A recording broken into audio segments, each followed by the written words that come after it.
We are rolling now. Same lane, everybody. What's going on? You know, I did a podcast once in America.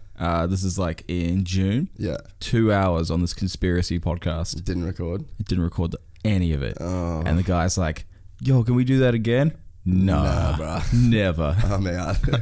Dude, I've had a couple of fuck ups, but it wasn't not recording. It was like shit that went wrong with cameras and stuff like that. Oh, it's so fucking hard. Hate that shit. Because you have like, you have a moment and it's like, it's gone. Once it's gone, like you can't recreate that combo. Yeah, and then trying to like fake react to the same, you know, the same words and the same questions. Not a fan. Even talking about, like, we just went and got a coffee down at Next Door Espresso Burley. It's really good. Shout out to the homies. Yeah, that's the spot. We pretty much every time we do a podcast, we go there and take the guest and get a cheeky takeaway. I was thoroughly impressed that something like that is so close to my house. Yeah, because you're in what, Broad Beach Waters? Yeah. So they're not too far away. Like 10 minutes away. Yeah, sick. So what's your normal? You said this was the only podcast you'd actually get up for. Oh, dude. What's your normal schedule? I wake up at like 8:30. Yeah, which isn't too. That's not super late. I don't think that's too bad. To me, that's a nightmare. Like if I woke up at 8:30, I would be fucking losing my mind. Dude, but you're an artist. We're a different deal. Totally. Different deal. And then at 9 o'clock, a personal trainer, my PT Josh, comes around to my house. Yeah, right. We do like an hour of boxing. You can't tell because I like drink so much and eat terrible food, but yeah, I train like all the time. That's sick. Yeah. How long have you been doing the boxing stuff? Oh, like a couple months. Yeah, right. But like going hard at it like every day. That's sick. You enjoy it? Yeah, I love it. It's just fun to punch a bag. Yeah. And so I do that. And then I try and write music for like 2 or 3 hours. Yeah. And then I'll try and write some stand-up and then just chill. Are you still doing the stand-up thing? I played at Melbourne Comedy Festival this year. Really? Yeah. Dude, that's sick. Yeah, it's like I do like aliases and shit. So I did Melbourne Comedy Festival under Rocky Middleton. That was my name. Yeah, right. I performed. And then I did a show in Brisbane in September. But they built it as Saint Lane doing stand-up. So people that were fans of my music came to see me do stand-up. Wasn't a good idea because people were very upset. And so I got booked to do an hour stand-up and an hour DJing. Hour of stand-up's really hard. An hour of stand-up feels like an hour of boxing. Yeah. Like it's hard as shit. And so I was like 20 minutes into my set, and then one of my management people come to the side of the stage and were like, hey, the bar said we're going to shut this down because people are complaining and people are really upset. Wow. Yeah, and my opening joke is about babies with big dicks. And people were immediately upset. And I had a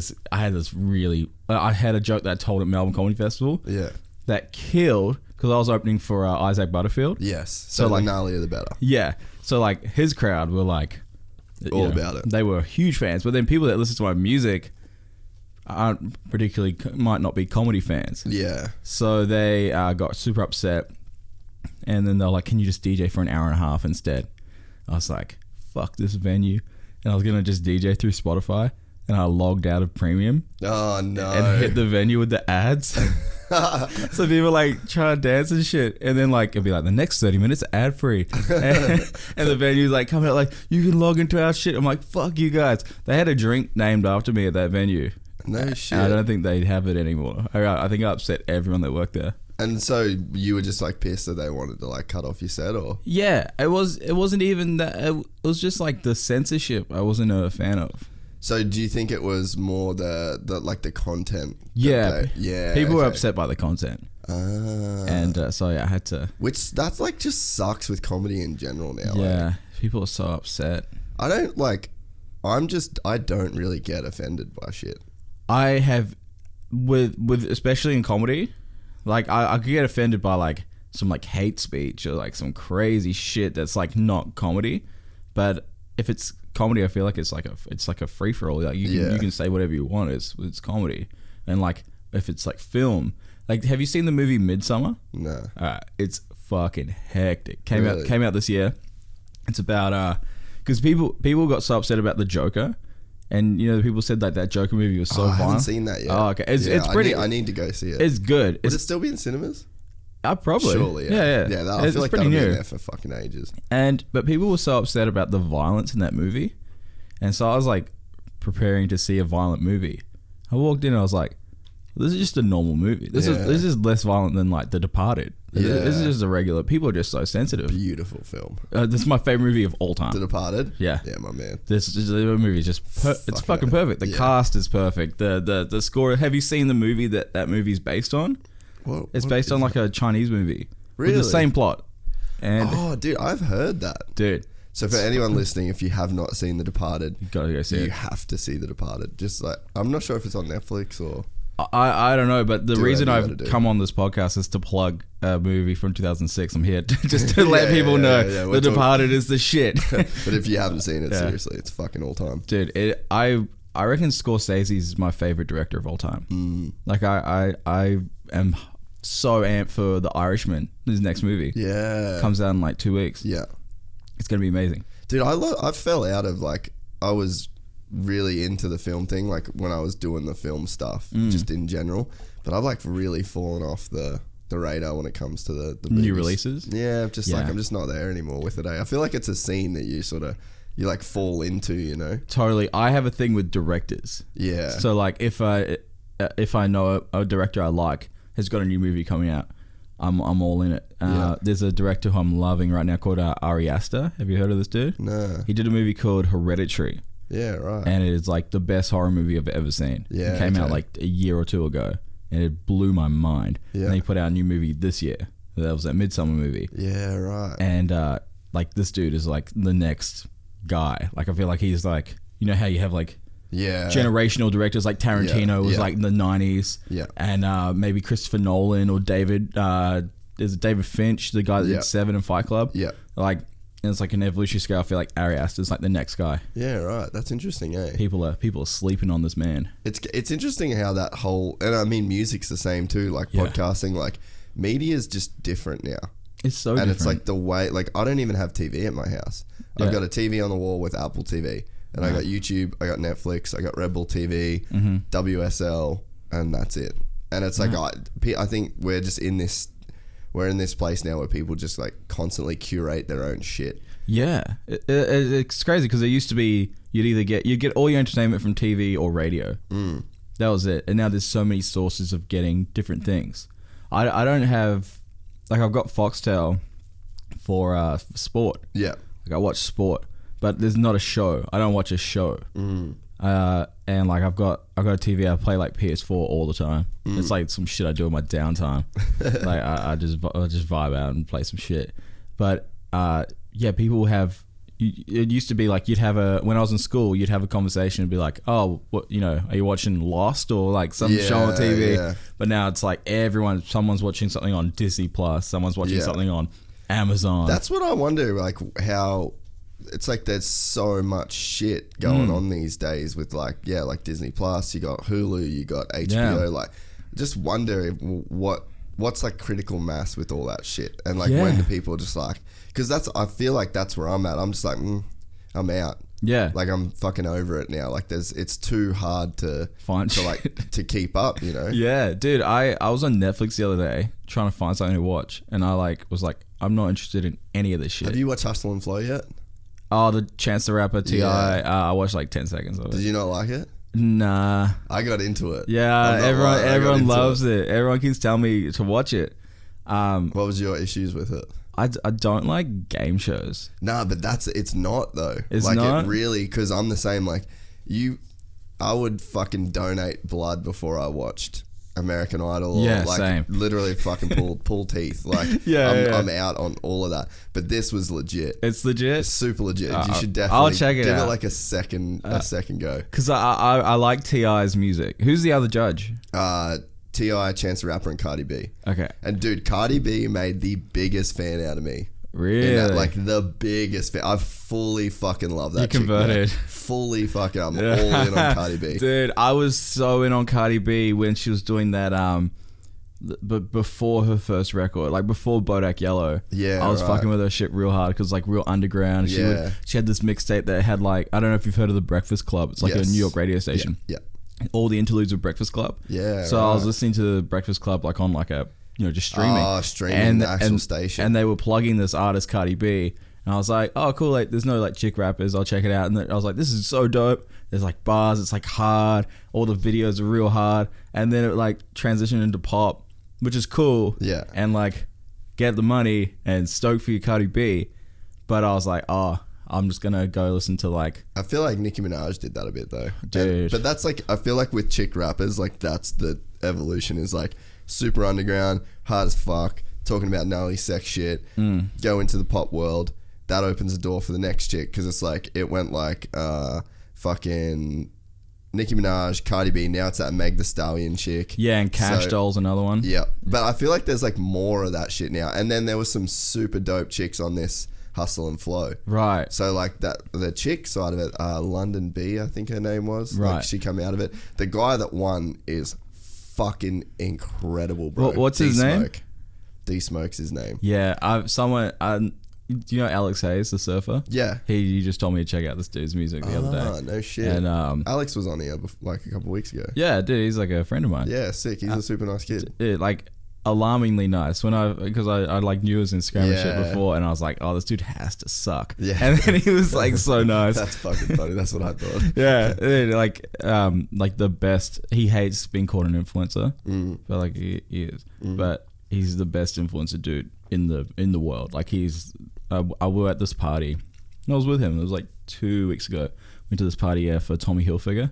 Yep. And like Tommy Hilfiger was there. Got to meet him and shit. No shit. And Alex was there, but the room was full of these Instagram people, and everyone fucking sucked, except for like the people that did shit. So there was like mad cool people there, but like in the mix of mad cool people were people that all influencers. Yeah. Influencers, and I was like, man, these people fucking suck. Yeah, we did that Grass is Greener festival with like Nobby Underwear as one of our sponsors. Yeah. So me and Luke were at that Grass is Greener, and we went on this yacht before it, and we just stood there and just like looked at all these people. I was like, what the fuck are we doing here? But I mean, fuck, that shit works though, bro. Like the whole influencer marketing thing's so insane. The new influencer marketing is with music is labels paying TikTokers to make TikTok videos to their artist songs. Yeah, right. It's an interesting time to make music. Do you know who I fuck with really heavy is Adam22.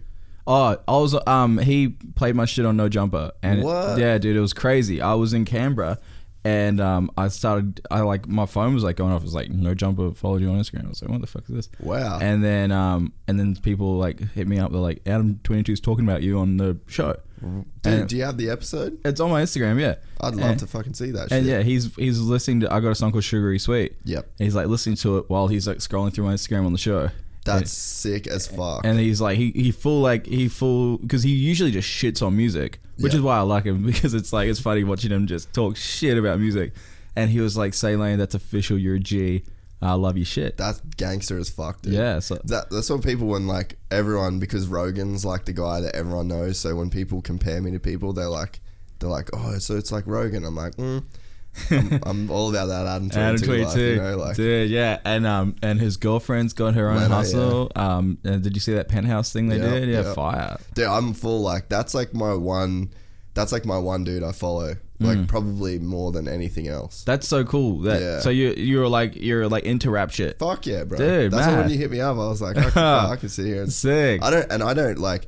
The crazy thing is that I always love rap music. Yeah. Like I could fucking sing every single lyric of Chronic 2001. Fucking like I love hip hop my whole life. What's your first hip hop shit that got you into the genre? Probably Chronic 2001. Okay, that's cool. It would be like either some Eminem shit or Chronic 2001. And then I had two buddies fucking that, like one of them is still like a real good homie of mine today, but we're in like middle school together, and they were white as fuck. Yeah. And we lived in a pretty black area. Like we lived in Cairns, so like our school was like a pretty like indigenous school.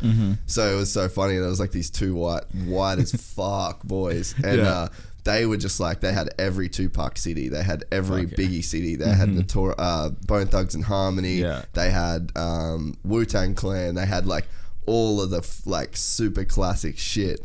So that was like my first experience with it. But I think Chronic 2001 would be the album that like really got me into hip hop.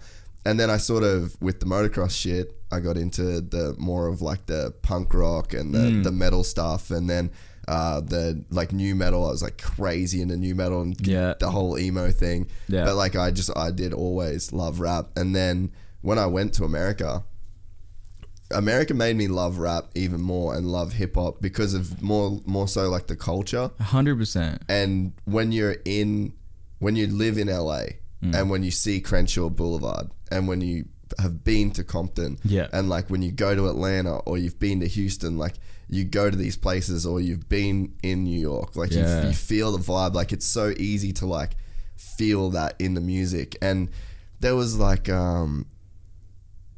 fuck, you had a really dope line as well. It was a Red Bull line actually, and I think it was Pitbull. Oh, Pitbull Type B.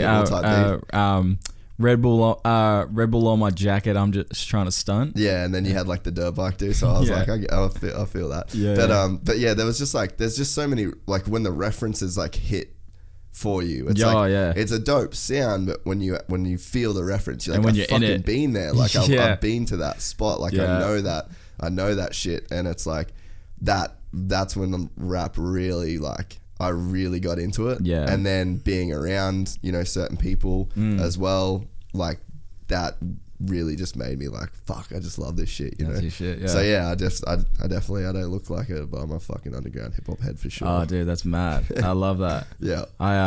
Because I had no idea. That I just thought you were just a legend. Nah, fucking love that shit. Yeah, so Adam 22, like that's my guy. Like that's when people are always like, oh, who's like the one dude you'd love to have on the podcast? I'm like, fucking Adam for sure. You should hit him up. Yeah, I will at some point. When like I was bummed he was over here, but fuck, where was I?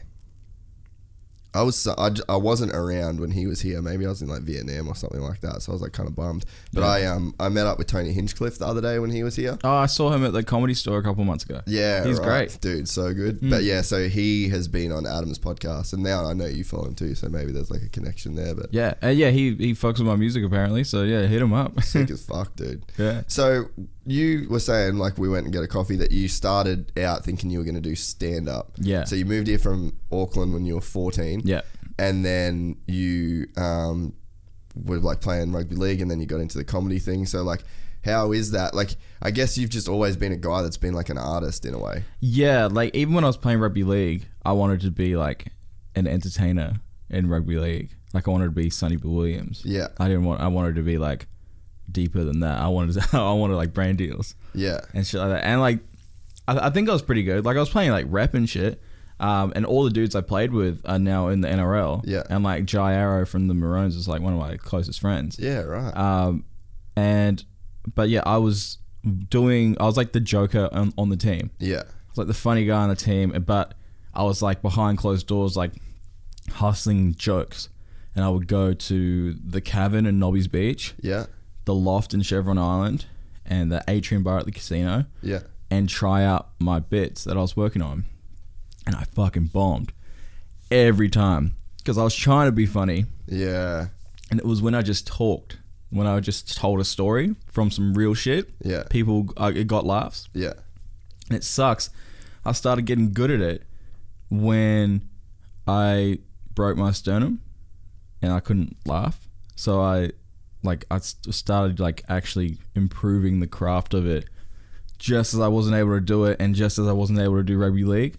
So I just stopped it, and then I still like I do it now just for like fun, but I don't think I would pursue it. Yeah. Anymore. So when did it turn to the music then? Because like, yeah, your fucking sound, like whatever you've hit with Saint Lane, I just think is so cool. Like it's super unique. Like every song's got like a different influence, and it like I think that Pretty Sweet or Sugary Sweet. I hear like Vince Staples in it. Oh wow! And I'm like, that's so fucking. You know what I mean? Like you I just don't see you trying to be like Vince Staples. Like you're not that. You know what I mean? Like you're because there's a formula that you could copy if you were like a young sort of gangster kind of dude. Yeah. Then it's like you could be like Vince Staples, but it's like your image and your sound and your lyrics and everything is like the opposite of what Vince Staples is. But then you can hear like such a cool reference to his sound in a way. Totally. And it's like, I think that's hard to do as an artist. Totally. It's like sort of have a sound, but like, or like have an influence, but not be biting the whole thing. Yeah. Which is, I think that's really cool. Well, I think that comes more from mutual influences from me and my like people that I'm in like the same kind of age bracket as, like Vince Staples, Post Malone and shit. Yeah.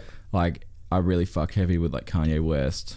I love like Biggie, love like, but also the other shit I love is like a bit off the wall stuff. Yeah. Like I love Daniel Johnston. I don't know if you know who that is. Nah.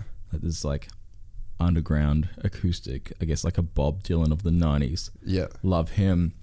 Love Bright Eyes. Love John Mayer.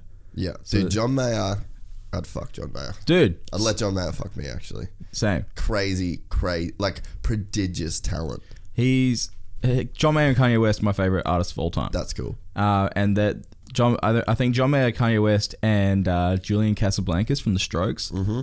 I'd like to think I was like somewhat an accumulation of like that. Like a product of that sound. Of that threesome. Like I want to have like Kanye West production, John Mayer songwriting, and Julian Casablancas vocals. Yeah. Kind of merge into one thing, which is why it sounds a bit different. And then I can see like Vince Staples would probably have similar influences, and like Tyler Creator, similar influences, and like and that's kind of why there's a similar vibe, but sonically it's not. Yeah, it's not the same. Yeah, but it's like I can hear it, but it makes sense in a playlist. Together. Yeah, like a lot of rap from like California sounds like my shit. Yeah, it also makes sense because I'm making the music there. Well, that's what my buddy Sam, when you hit me up, I was in the car with Sam, and then so we played your 3 tracks on Spotify. Yeah, and he was like, "Is he from California?" Yeah. So he literally, like, you can hear it in the music. Yeah. But like, I think that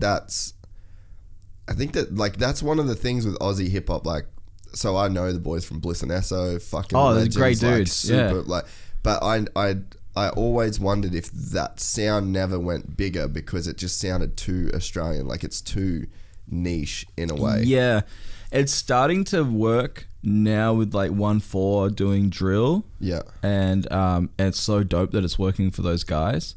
But just for me, man, like as a consumer, I like just listening to shit that I can just like just bump, and like there is a niche market for it. But right now, because there's so many consumers in Australia, you can have like a niche product and it work. Yeah. But I think 10-15 years ago when Bliss and Esso and Hilltop Hoods are coming up, they did so well, and they're doing so well. Yeah. But because there's a bigger market, but that's not going to be in Rap Caviar or like you know what I mean, like it's not going to sort of be in that like super fucking blanket mainstream sort of, I guess, sound, you know. It'll work in places where they've got a similar scene, like you can have 1-4 work in the UK, because they're both doing drill. That's the one thing that I've known, and like if anyone listens to this that like knows comes from like your end and they're like hardcore in the hip hop scene, like I'm not that fucking guy. Like I don't know fuck all about like the whole Aussie scene, so like I'm literally just like it's anecdotal on my end, so like I'm not trying to claim to be an expert. But like you can hear a bit of like that what's that 1-8 Shadow guy or Shadow, I think there's a rapper called Shadow. Yeah, so he's an Aussie dude. I think he's from Perth, right? And you can hear like his shit's super fucking rad, but you can hear it's like that UK sort of like drill it's Skepta like derivative style. of that sound. Yeah. So it's like, whereas, you know, like the Hilltop Hoods, Bliss and Esso, like those boys, they just went like super fucking Aussie. Like they created their own thing, which is super rad as well. But yeah, it's like with what you're doing, it's like I feel like it's a different thing. Like it's just a different sound that you're going for. Yeah, dude. And when I moved here, it was the first. So when I was 14, I heard Hilltop Hoods for the first time, and shout out to those guys, all love. But when I was 14, I thought that stuff sucked because like it was too foreign for me, and like I lived 3 hours away by a plane, and it was such a foreign sound because like the hip hop that we were making in New Zealand was like Scribe, Savage, David Dallas, P Money, all these dudes who like had like international music. Fuck, I used to love Scribe, dude. Dude, Scribe was the best, like the fucking best. I had, you know Savage? No. He did that. Stop on, back it up now. Let me see your hips. Oh swing. yeah, is he in New Zealand? Yeah, he's from Auckland. What? Yeah, dude. The fuck? He sounds like Jadakiss. Yeah. Yeah, right. Yeah, he came to one of my shows in Brisbane, and it was like so fucking humbling. That's heavy. Yeah, he came through. He said he's like a big fan of my shit, and yeah, I thought DMX did that song. he does sound like DMX. Yeah, dude, he's like the best guy. That's fucking dope. Yeah, so like getting love from him. Man, I have this song called Zip Code on SoundCloud. Yeah, that's like one thing I wish I went like through and listened to, like, where I was gonna say like, where's the rest of your shit? 'Cause I wanted to hear, like, I've only listened to like the 3 Spotify tracks. I've only got the 3 Spotify tracks out, and I got 1 track on SoundCloud. Okay, cool. And that 1 track is just a demo. Yeah. Like, it was sitting in a folder on Dropbox for a year. Yeah, right. And I played it to people, and they're like, "This is sick." Yeah. So what was the process? Because like, from what I can tell, again, not knowing fucking dick, yeah. is that you've got a good label, you've got some good management going, you've either that or like you're curating your own shit like so fucking spot on. Oh, I'm self-managed, but yeah. Oh, so you manage your own shit? Yeah. So what label are you with though? I'm with Tomorrow Music, who's they used to be called Ministry of Sound. Oh, no shit. Yeah. So, Yeah, it's right. like Fisher, Pinal, Empire of the Sun, Yep. and me. Yeah, sick. And yeah, so I'm like I'm the second hip hop act they've ever signed. Yeah, right. So do you do all of your own like visuals and like all of your own like art direction and stuff like that? I do art direction. Yeah. And I have, there's like people at the label that essentially manage me. Yeah. Like they'll help out with like day-to-day shit. Yeah. But like stuff like this, and like when I'm doing, media stuff, that's all on you, yeah. It's me. But yeah, you look like you've got a really good team behind you that's helping you. Like, yeah, like, I've got great obviously people. you've got the vision,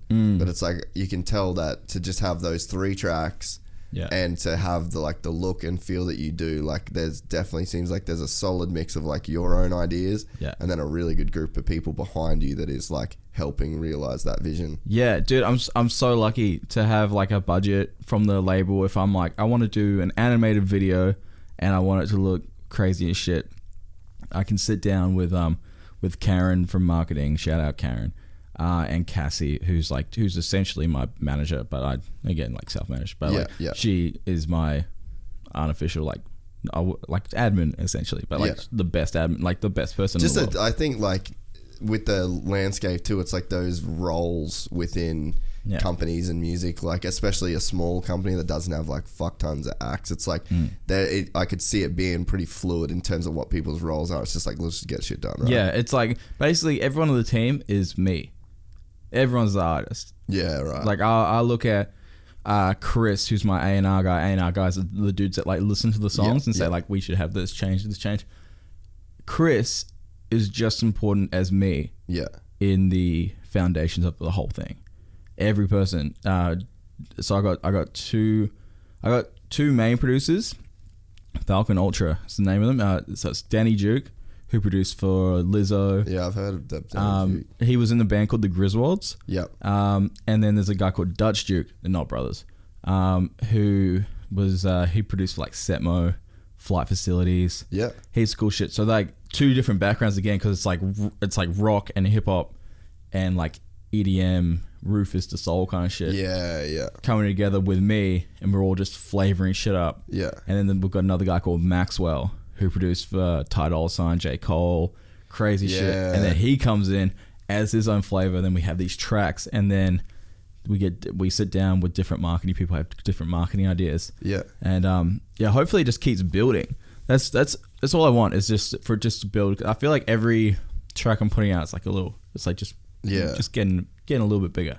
The thing that I've really learned from doing the podcast is like how quickly shit happens, but how it doesn't happen quickly at all at the same time, you'll get these moments where you'll be hit with a wave of like, holy fuck, I can't believe I'm here right now. But then it's like, that's over. And then it's like, you just literally it's just like the slow grind, So it's like, I think that through this process, I've been able to sort of relate to what artists must go through when you're like, because you're a super legitimate artist right now. It's like so sick to see what you've already achieved, but in the grand scheme of things, it's like, feels like nothing. Yeah, it's like you barely on the radar. You know what I mean? Yeah, so it's like, dude. it's a weird thing, right? I really upset everyone because I sent out an email, group email, with because I was meant to have a song come out on the 15th of November, and I got pushed back to the 22nd of November, and I got pushed back to the 29th of November, and then it got pushed back to the 10th of January. And when they're like, "Oh, we're gonna push it back to next year," I sent this big email. Everyone, head of the label, was like, "Well, I guess this year's been a big waste of time." And people, like, it's the shittiest thing of me to say because it's been such a good year. Just on that artist shit. I was on some real diva shit, and I feel really bad about it. And everyone got really upset. But it does feel like that because it's so in the moment. Mm-hmm. So when I hear a song's been pushed back by 6 weeks, because I'm so in the moment, I've gone like, there's nothing else around this release. Yeah. Everything else has been a failure up to this point. Yeah. It's all about the release. But then I'm like, step back from, like, oh, actually, like, I had a fucking huge year. Yeah. I had the biggest year of my life. And I'm just being a little dick. Like, I can't believe I would say some shit like that and upset so many people that have worked so hard on my music. Yeah, I mean, it's all learning though, man. Like, it's just shit you get. Because how old are you? 24. Yeah, so you're still young as How old are you? 31. No shit. Yeah. Dude, you look younger than me. I look like shit. They don't ID me at the casino anymore. That's like when I walk there, I'm so used to getting my ID out and trying to be like, look sober. Now they're just like, yeah, dude. Like, because you're meant to look over like 30 to get in the casino. Yeah, that's such like a fucking weird rule. Like, it's either Cardis or don't. Yeah, like, totally. Subjective shit. I haven't been ID'd since I was 18. Really? Yeah. I think I just look old shit. I think it's all the trauma. It's all this shit I fucking had to witness. That it's just I don't know. I think it's I worked night shifts at a hotel. Yeah. Okay. For 3 years. Yeah. 11 p.m. till 8 a.m. Night shift just fucks you right up, regardless of what job you're doing. Totally. It was. Yeah. I think it's just like it changed my face. My whole shit changed. That job was the worst fucking job in the world. So what were you doing? I was a concierge at a hotel. Yeah, so you just had to just chill and fucking wait for people. Wait for people checking, but there was so many dramas. Oh, really? There was like suicides. Wow. There was like a murder, where like I can't probably talk about it because it's like a legal thing. But yeah, suicides, murder. I stopped a rape. What? Yeah, dude. Where the fuck was this hotel? Surfers Paradise. Yeah, makes sense. Yeah, it was fucked up. People just came here. Like there was a casino at the bottom of it. How old were you when you were working there? Fucking like 20. I stopped working there this year. Really? Yeah. That's fucking heavy, dude. I would have been like, peace, bro. Yeah. I'm out of this shit. I remember the first death that we had at the hotel was a kid. What fucking hotel is this? I'll get in so much shit. That's fucked up. Yeah, they like fuck this hotel. The accommodation, but the thing is, it's happening in like every hotel. Yeah, okay. I don't want to expose the hotel industry, but there's a lot of there's so many suicides at hotels. It's fucking crazy. Really? Yeah, and wow. And it makes sense. Totally. There was a lot of. Is there much like porn going down at hotels too? Not as much as you'd hope. Yeah, I kind of hope that there's like a lot of porn going down in hotels. I don't think I saw any sort of porn going on, but maybe they're just super discreet. Maybe because like you watch porn and you're like, this is a hotel. Like this is a hotel. Yeah, and it's not at my hotel apparently, but the hotel I worked at was shitty, cheap. Yeah, okay. And that's why there was so much fucking crime happening there. There was needles, fucking ice pipes. There was all sorts of crazy shit. God damn. And I had a night off, and on my night off, a dude came and pointed at a gun, a rifle, hunting rifle at a guy. Asked him to empty the drawer. The guy got $200. If someone's pointing a gun at me, I'm giving them whatever the fuck. I'm just like, yeah, whatever, dude. Totally, but take like, the shit. They caught the guy. Imagine like going to jail for $200. That's the thing, though. Like, I think that a lot of criminals, like, they just want to go back to jail. You know? Yeah, like, right. Yeah, that makes sense for sure, bro. Like, because you get comfortable. Yeah, well, whenever you hear of those crimes where it's like, why the fuck would you do that? It's literally so you could go to so they go back to jail. Yeah, because people it's like it puts people in a system. Some people just need to operate in a system. Like the fucking people have like this natural want to not have chaos. Yeah, totally. And it's like, so jail, while to like me and you were like, that would be fucking chaos. It's like, it's not. Like you go in there, You've got everything's a routine. You get given everything. You don't have to like do anything. You just have to exist. Yeah. So if you're the kind of person that struggles to cope in the real world, which like a lot of people that have drug problems, alcohol problems, and fucking whatever, like they struggle to exist in the real world. Yeah. So I just got a friend that just got out of jail, man. So fucking, it just said like, yeah, it was just crazy. Just went in there. And so, I mean, whenever you hear that shit of like people just doing dumb shit, you're like, why the fuck would you rob a register with a rifle for $200? It's like, he just wants to go back to jail. That's crazy. I remember I told my cousin once that if you're, because he's gay, he's like, dude, just go to jail. It's like free food, free accom, and you just fuck every dude. Tons of sex. Yeah, it's like the Playboy Mansion for gay guys. But he didn't think it was that funny. Did you make that into a gag in your set? No, I should have. That's probably a bit. There's a bit in there. I could mine it and turn it into a bit. But yeah, he didn't think the shit was very funny. Dude, that's fucking hectic though that you like saw all that shit, and like you are young to like see that shit too. Yeah, dude. The first time I dealt with like someone dying at work, I was 21. Like, and I remember we had this girl commit suicide, and I was talking to her 10 minutes before she died. Wow. She asked me where like the kitchen was, and then she just walked in, drank a bottle of floor adhesive, and then was found by tradies. This was on a Friday. If tradies found her on Monday getting eaten by ants. Wow. And then her parents came in and was like, what did you say to her? And tried to like flip the blame on me. It's like, oh, she was all happy. We were talking to her the day before. She talks to you and then she goes and kills herself. They're like, fuck off with that shit. I'm a concierge. She has to talk to me. Yeah, she literally just asked me where like the kitchen was. Yeah. And I was like, dude, this is so mentally draining. Dude, I can't believe that. Yeah. That's fucking, why'd you sticking around in that job? Because I don't have any skills. Like, the only thing I could like, and at that point, that was my first like real job. I worked in a factory for like an online interior design store. Yeah. And like would get like a ding on a bell, an order would print out, and I had to go through the warehouse and pack the order. Yeah. And then see, I'd rather do that than deal with fucking murders. Yeah, I got fired. This is so shitty. This is so fucked up. There was a girl that was always late, and she just fucked up the orders all the time, and she would blame it on me. And her friend was like the boss, and that's who gave her the job. And she was like, "Don't be so hard on this lady." And I was like, "Nah, fuck." And I was a young man. You know, when you're a young dude, you're a fucking dick. Yeah. And I was like, she fucked up an order one time. I was like, "No, fuck you." And she's like crying. Boss was like, "Get the fuck out, you're fired." And then literally a day later, she got killed by her boyfriend. Wow. Yeah. What the fuck? Yeah, it was murder-suicide. Wow. In Burleigh with her boyfriend. And I like... Dude, you're like fucking connected to the underworld of the Gold Coast right now, just through vicarious shit. I know, like pretty much all the fucking deaths on the Gold Coast are somehow following me. That's fucking heavy. Yeah, so then... Has that shit found its way into your music at all yet? It's... I got a song, I got a couple of tracks. I went on Triple J and did this... did like a live performance. Dude, you did that Bars of Steel, yeah, I saw that. I talked about the hotel in that. Yeah, I listened to it this morning just on Instagram, but I didn't like fully try and like break the lyrics. No, it's cool. I talked about the hotel shit in that song.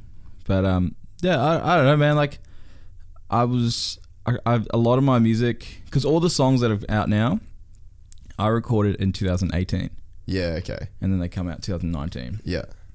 I got a song called The Water coming out in August next year.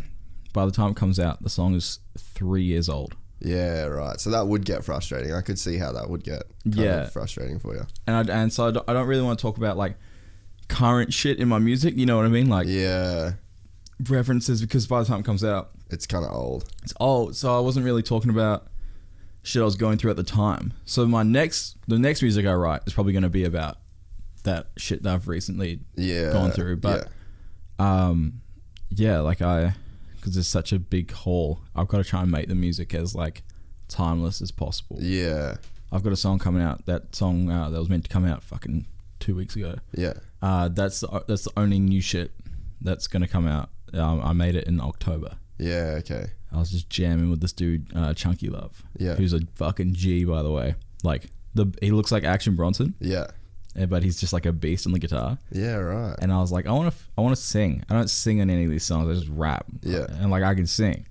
So I just like he started playing some reggae I feel chords. like every fucking New Zealander can sing. Yeah, it's and like I'm Polynesian as well. So like Polyboy can sing. Yeah, so it's in the genes, bro. Mm-hmm. And so he started hitting some reggae chords. I was like, oh well, here we go. We're in my element, and just sang this crazy tune, recorded it, finished it that night. That's sick. Sent it to the label, and they're like, this is it. They like pushed back all my singles that we'd already put in the pipeline. They're like, this is the next one. This is too immediately dope.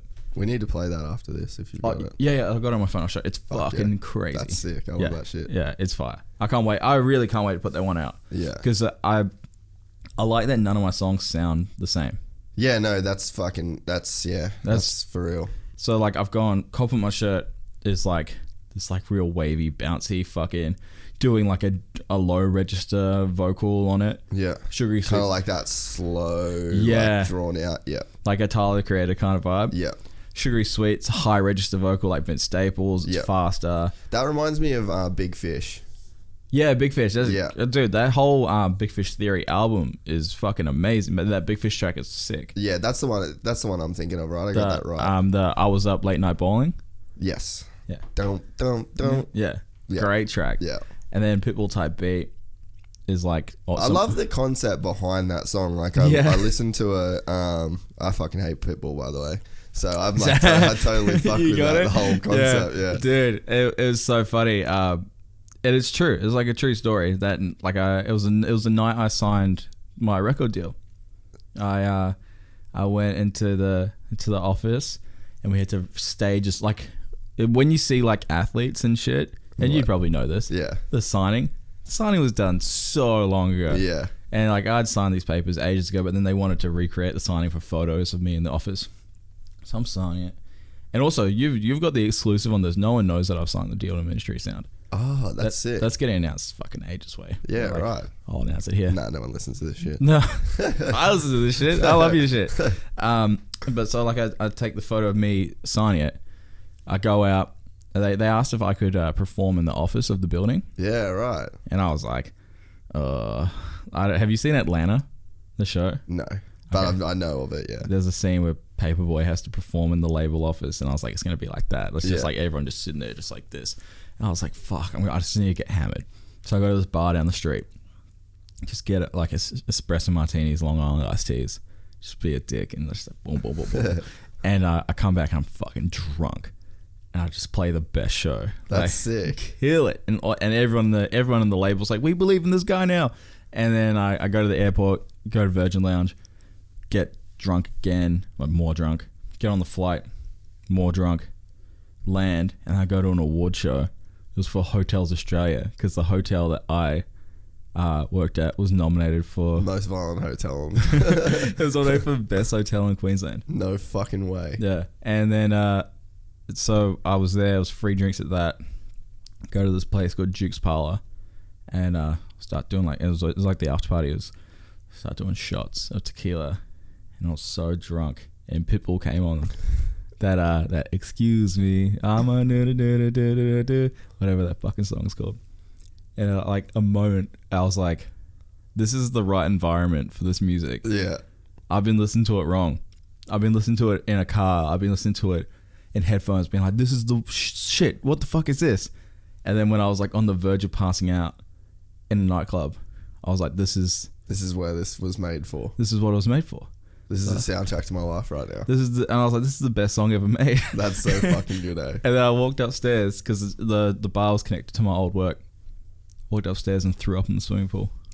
That's so fucking good. That was a rap. That was a rap on the night. And there's a song in that. And then there's a song, yeah. I always love that. Like, I love like writing. Like, I haven't said anything about it yet, but I'm working on a book at the moment. So cool.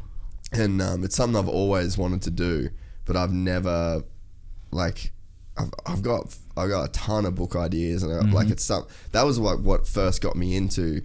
That was like my first profession. Like I thought I was going to be a writer. Like I was going to be a journalist for motocross, and then so that's what I started doing. So when I was like 17, I just write all these articles around like Australian writers and then I'd send them to the magazines, and then I ended up working for one for a year, and then I bailed out on it. I didn't like the dude that owned the magazine, and and then I started this is why I love Adam 22, is because he started the Come Up, which is a BMX website. Yeah, I was about to, that's the link. That's the link. Me and him, yeah. I just got it. Yeah. So he started the Come Up, and mine was called MX Daily.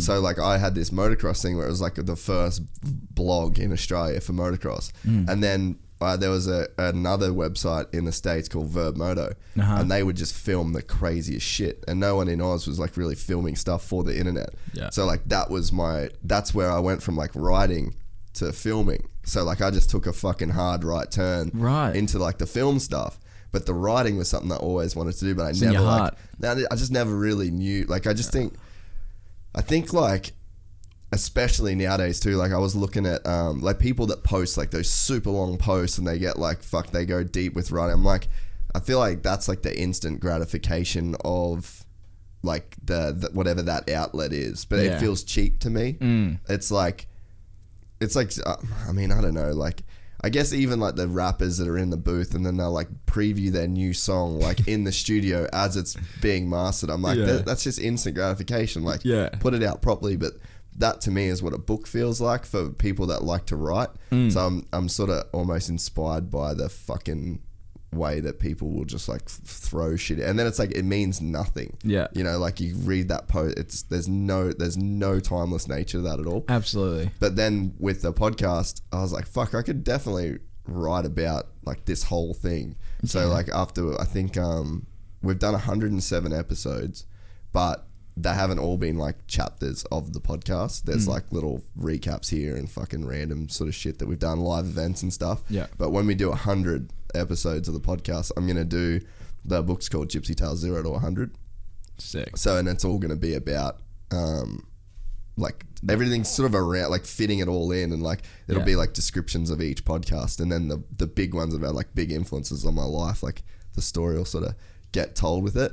But like that process then for like hearing you say like Pitbull type beat, and then it's like the concept behind it, and then the way that you can take it from that kind of idea of like, damn, this is like a concept, and then to craft that into a song. Like I admire that shit. I think it's so fucking cool when that process happens. So like once you had that idea, like how do you then like what is your process to like get that to a song? Well, dude, it gets more full circle.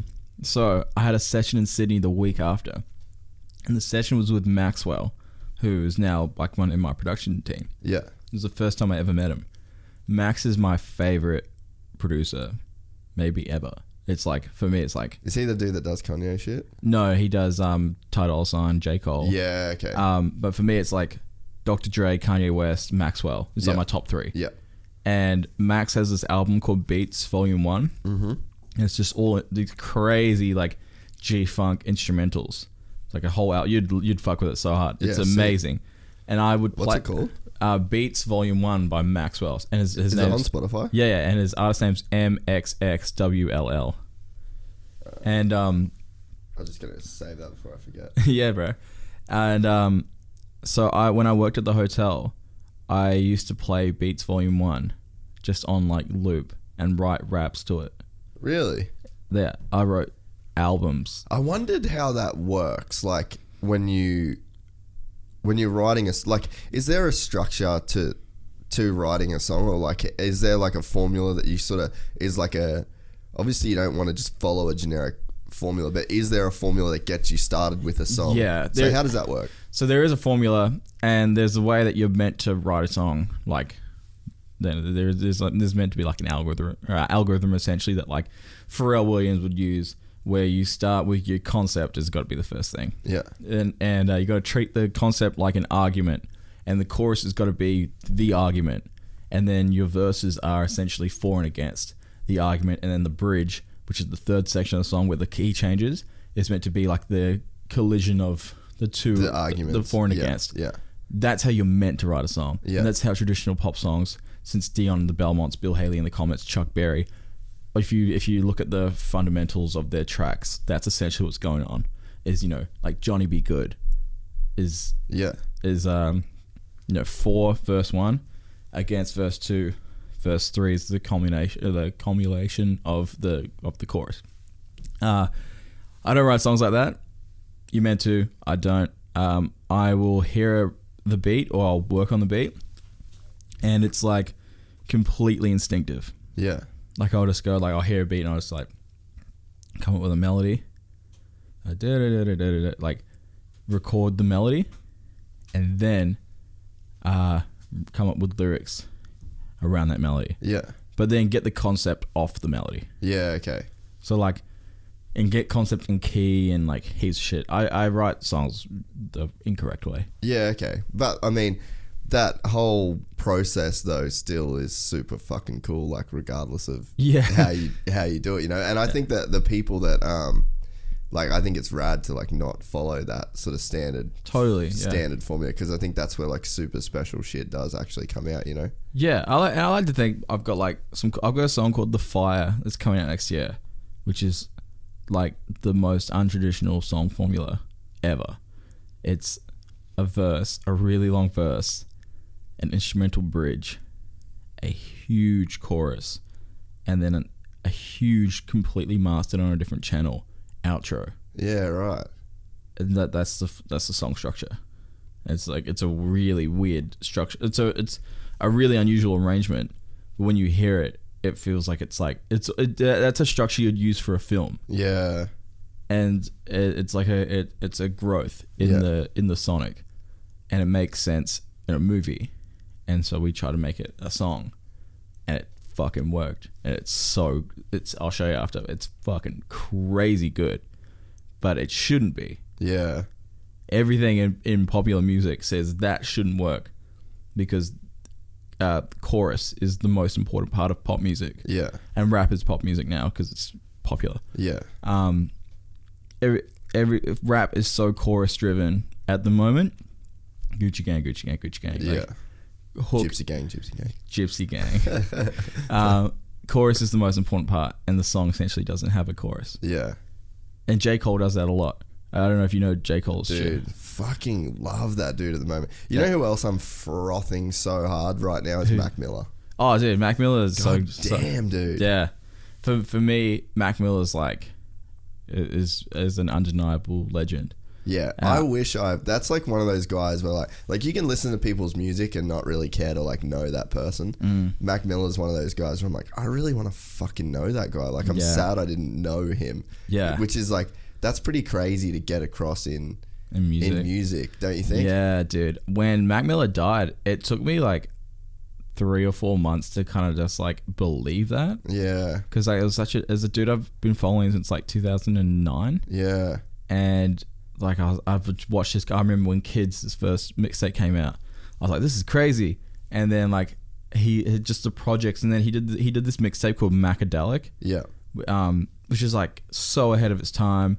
And he had another mixtape called Faces, which like kind of brought them like a jazz element into his music, which then went on to stay. Yeah. I remember when Faces came out, I was like, okay, because sometimes when you see someone's evolution in front of you, it's hard to get it displaced from where you first saw it. I remember the first time I heard Travis Scott was when he put out Alpha Arrow, which is his first mixtape. And when he started expanding his sound, I was like, I kind of like Alpha Arrow, which is most people like. Like when the Strokes were doing their second album, I was like, this isn't the first record. I like the first record, and Arctic Monkeys and shit. Or with Mac Miller, when he did Faces, I was like, this feels like it's the first record better, again. Yeah. It's like the artist has grown. Yeah. Kendrick Lamar did the same thing. When Good Kid, Mad City cimp came out, I was like, the artist has grown. Oh, and then To Pimp a Butterfly, was a fucking album, bro. Dude, to me, I think Kendrick is the best new artist of this decade. Yep. I like To Pimp a Butterfly, Good Kid, Mad City, Damn, Untitled Unmastered. Bro. Yeah. Like, he's fucking wild. He's like full genius shit. Yeah, like he's one of my biggest influences. Yeah, for sure. Well, dude, then you love D-Smoke. Oh well, yeah. I'll have to check it out, dude. You legit have to check it out. Like, it's he's like Kendrick. Yeah, big time, dude. I'll just play it for you, right? Yeah, please. That was one of his raps that he wrote for the show. Oh, sick. Yeah, gnarly, eh? Oh, it's very Kendrick. Yeah. That's great. And he's from Inglewood. So it's like Inglewood and Compton. So like you can see like, because obviously Kendrick's from Compton, and this dude's from Inglewood, so you can like see it, you know. Yeah, dude, I love Inglewood. Dude, like, it's cool, huh? Have you been to Randy's Donuts? Yeah, fire. Crazy, dude, Maxwell lived in Inglewood. Really? And his studio was in Inglewood. Yeah. And I remember because I'd never been there before. I just knew it from Schoolboy Q's music. Yeah. So I was like, what's this place going to be like? It's like Schoolboy Q paints a rough picture of it. And I bet it's fucking wild as shit. Just depends the sections the sections you're in. But yeah, when I was really blown away. Like everyone was really nice. Like we would go out the street, people were like, what's going on? Dude, that's like Atlanta's one of my favorite places on the planet. Yeah, I really want to go there. Dude, it's so fucking cool. Like the people are so fucking nice. Like the whole Southern hospitality thing is like as real as it gets. I was in New Orleans in March for Mardi Gras. Yeah, right. So I did a photo shoot with my with Jory Lee Cordy, who's my favorite photographer of all time. Dude, that's you know, people are like Terry Richardson or whatever. Like Jory is my number one all-time favorite photographer. Like such a fan. Couldn't believe that he wanted to do the shoot. I flew to New Orleans to do a shoot with this guy. And how did that come up? He had shot the Griswolds before. Ah. So Dan, my producer, knew Jory. You know, when you go on Instagram, you like look at who people are following. Yes. I was like, why does Jory follow Dan? Yeah. I was like, Dan, do you know Jory Lee Cordy? He's like, yeah, dude, that's the boy. She shot us before. I was like, link it up. And so he sent Jory the music. Jory was like, this is sick. Fuck yeah. Flew out to New Orleans, did this crazy shoot during Mardi Gras. And yeah, bro, that's all the press photos that have been used on me this year. It was all through him, Jory Lee Cordy. Dude, the guy that's just there, Wade, is like a fucking amazing photographer. Oh, sick. Like really, really, really cool photographer. But he doesn't do like any... You wouldn't know his shit from anywhere, you know, like, but he's super cool. It'd be fun to like do something with you. Dude, if you wanted to do I've something. I've run out of photos from that shoot with Jory. We should do something with Wade, dude. Yeah. I'd love to do so. And he help promote like this podcast or whatever with you. That'd be fucking sick. Because we got a studio just down the road that we use. No shit. Yeah. Dude, I'm all for it. I'm all for working with anyone that is doing cool shit. Yeah. Like I love that shit. Like anyone like this is the coolest shit right now. There's no one that has this. Like what you've got here. And the setup and the legitness of the whole thing.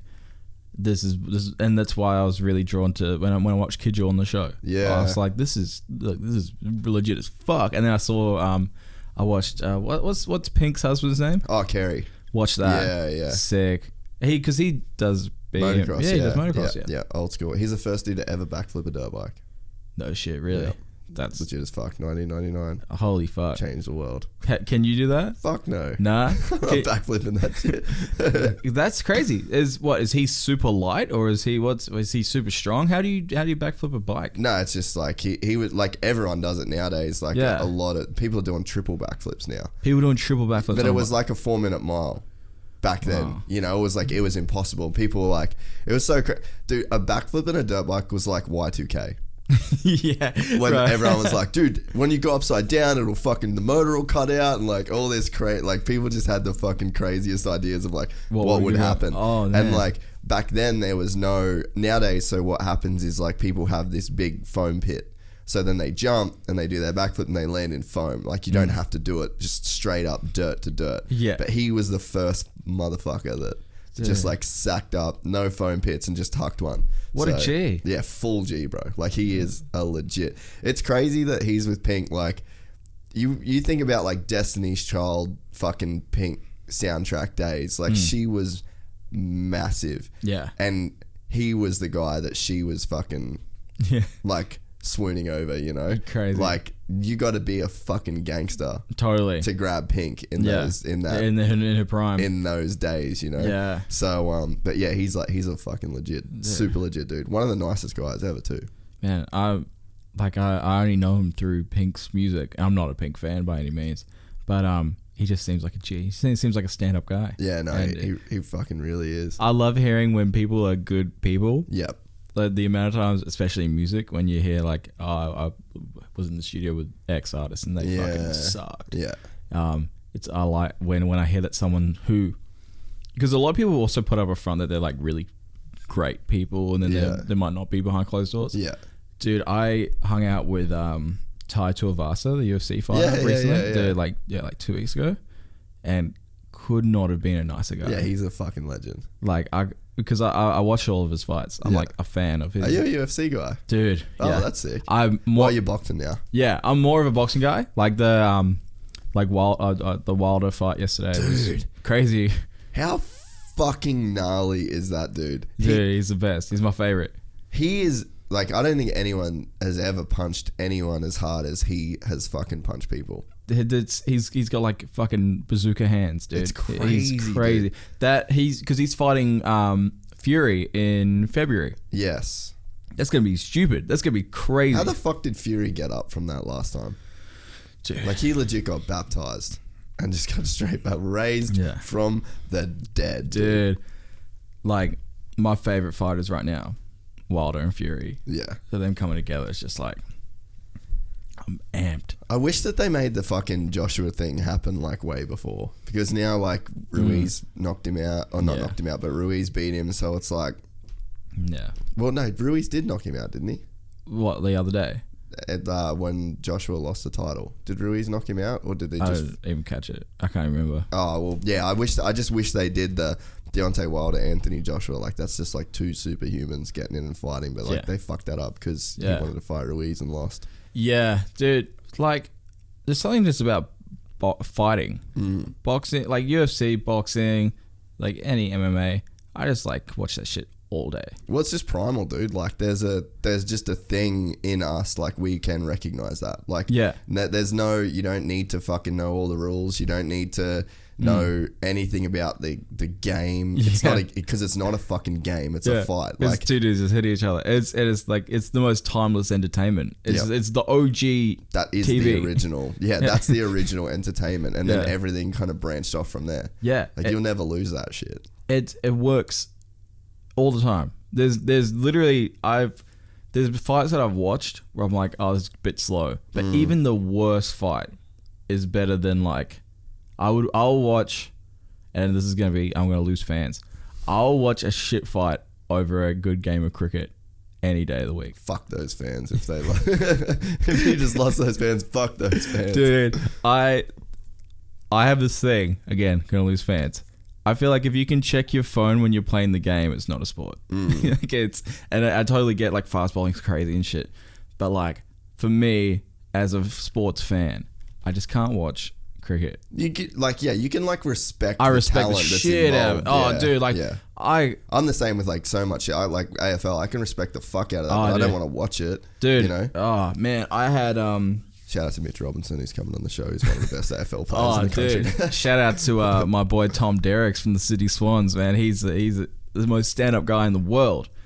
But I'm not watching AFL. But he could give me fucking oval side. Is that what you call oval side seats? Yeah, oval. Yeah. He could put me in the center of the field, and I'd still be like, dude, I like, it's gonna be hard to watch. I've tried to watch it. And I've watched it with people that know the rules and they've explained the rules to me. And it's the same as Hilltop Hoods. When I came here, it was too foreign. Yeah. Came in, I was like, nah, dude, I'm just gonna stick to rugby and boxing. Like, I know my shit. Oh, that's fucking awesome. I have to put this back up. It freaks me out not seeing it. So we got sidetracked with the Maxwell thing. Yeah. So you started, like, so you're writing songs based on that Maxwell album. Yeah. And then, so, like, how did that process then to, like, actually be working with him? So Max is, like, good friends with Dutch Duke, one of my producers. And then he knew that I was writing music to beats, and then so he's just like, let's just have a session and make something from scratch. So I went from 2 weeks prior writing music to Max's album to writing music with Max, and then telling a story about the hotel that I worked at when I was writing music to Max's music. It was cool. It just came to fruition. It came full circle. Yeah, dude. And I find a lot of shit with me comes full circle. I got asked to leave uni.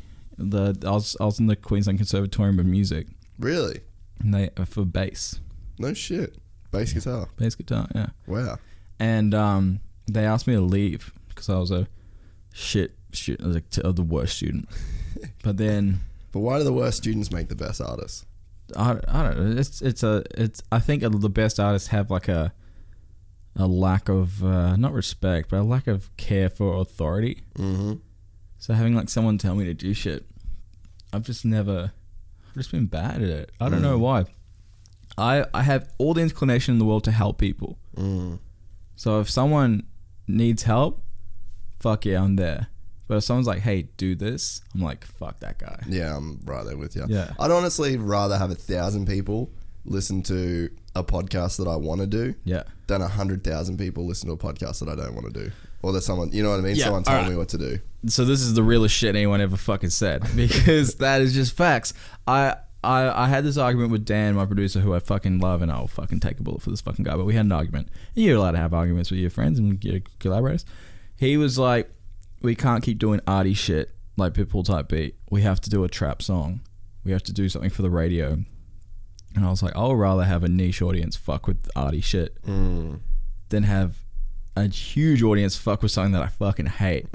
Like I don't want to make music that I don't listen to.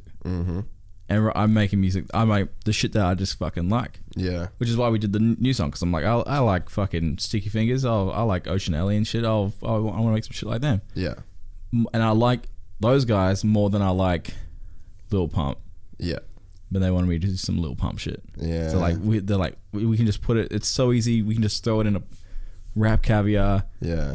Get you the bag. Get 1 million streams. Put it on No Jumper World Star. Yeah. I was like, but I don't want that. Yeah. I'm like, I'd rather be on those platforms for being me. Yeah. Than doing a shitty impression. So I'm right there with you.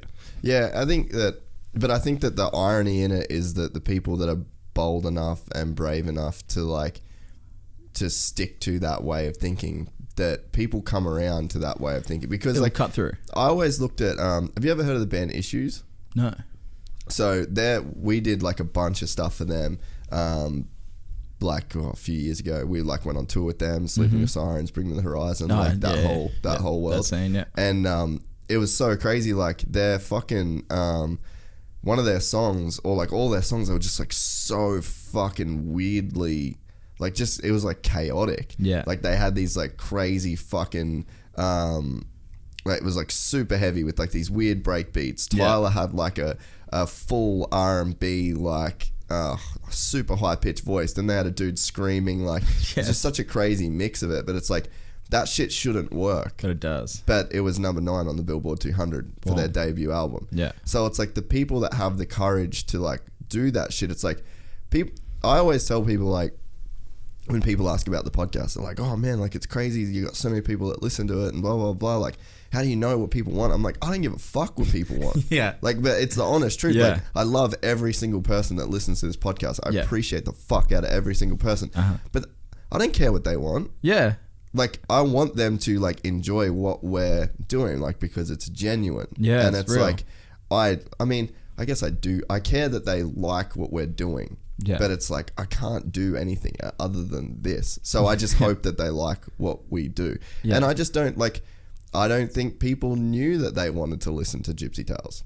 Yeah. They didn't, and now they do. So it's like, if they didn't know that they even wanted this at the start, what makes me think that they would continue to know, like, people don't know what they want. Exactly. You've got to like show people, and you've got to be courageous enough, in my opinion, to show people. And the one thing that I would always say around the band, like, we did this documentary with them, and I was like, you guys are connoisseurs of cool. Like, look at Kanye West, man. Yeah. Kanye West was like laughed at when he was, fucking pink polo on the backpack. You know? I hated him. And it's like, he was laughed at. And it's like, that motherfucker changed everything. Like, he really did. It went from the full baggy pants and the fucking super oversized tee with the boxes hanging out to Gucci everything, Fendi everything. Like, he fucking literally changed everything. Like, why? He was a connoisseur of cool. He was like, no, this is cool as fuck, and I don't care what everybody else thinks. So it's like, there is a certain level that, like, anybody that really makes it, and like Linkin Park, they're my favorite band of all time. They told Mike Shinoda, please don't rap, just play the keyboard. Biggest fucking rock band arguably of all time, tied the Beatles for the most consecutive #1 albums.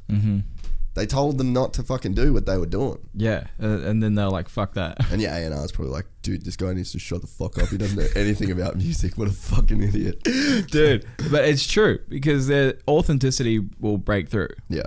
Real shit triumphs fake shit.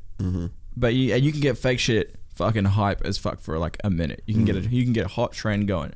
If you look at like look at fucking Teo Cruz. Remember Teo Cruz? Yeah, barely. Where the fuck's Teo Cruz? Yeah, couldn't tell you what his song is. There's a flash in the pan because there was a moment in time where that was on trend. Where Yes 7 disco music was the fucking hottest shit. Yeah, where people were like, we just want fucking synths that like phase in and out real quick. Yeah, with the big sexy chorus. Yeah, and people wanted that for a minute, and then he just supply and demand. Yeah. But it wasn't real because it doesn't cut through. Because when he starts doing his own thing, when he starts like being like breaking out the piano ballads, like his OG shit, it doesn't work because people have gone like, you already gave us this. Yeah. People don't know what they want, and so like, and that's why I just don't want to drop out like some real fake shit, and then try and revert back to myself. Yeah, and be like, hey, this is actually me. Come fuck with me. Yeah, and because that's what he did. And dude, you know who's like a crazy example of that is Miguel.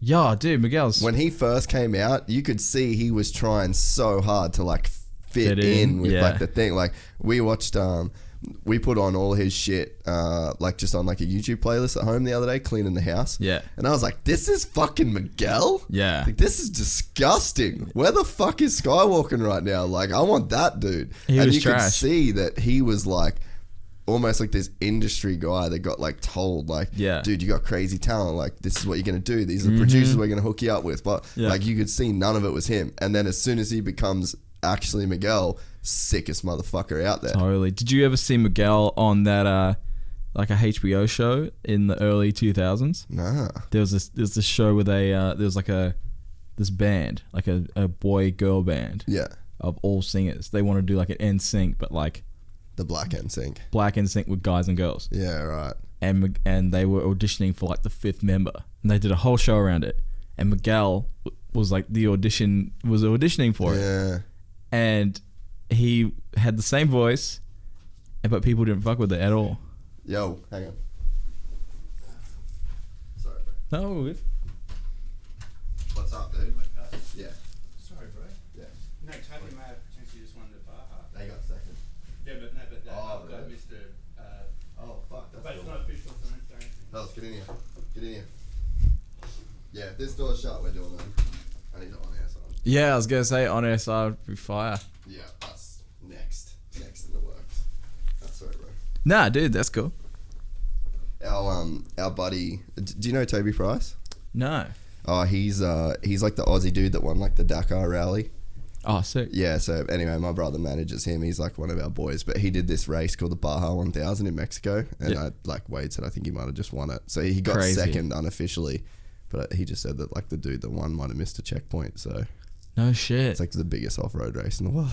That's great. That's fucking epic. Yeah, dude. But yeah, so Miguel anyway. Miguel, yeah, so auditioning. Miguel auditioned for a show, and it's probably still on YouTube.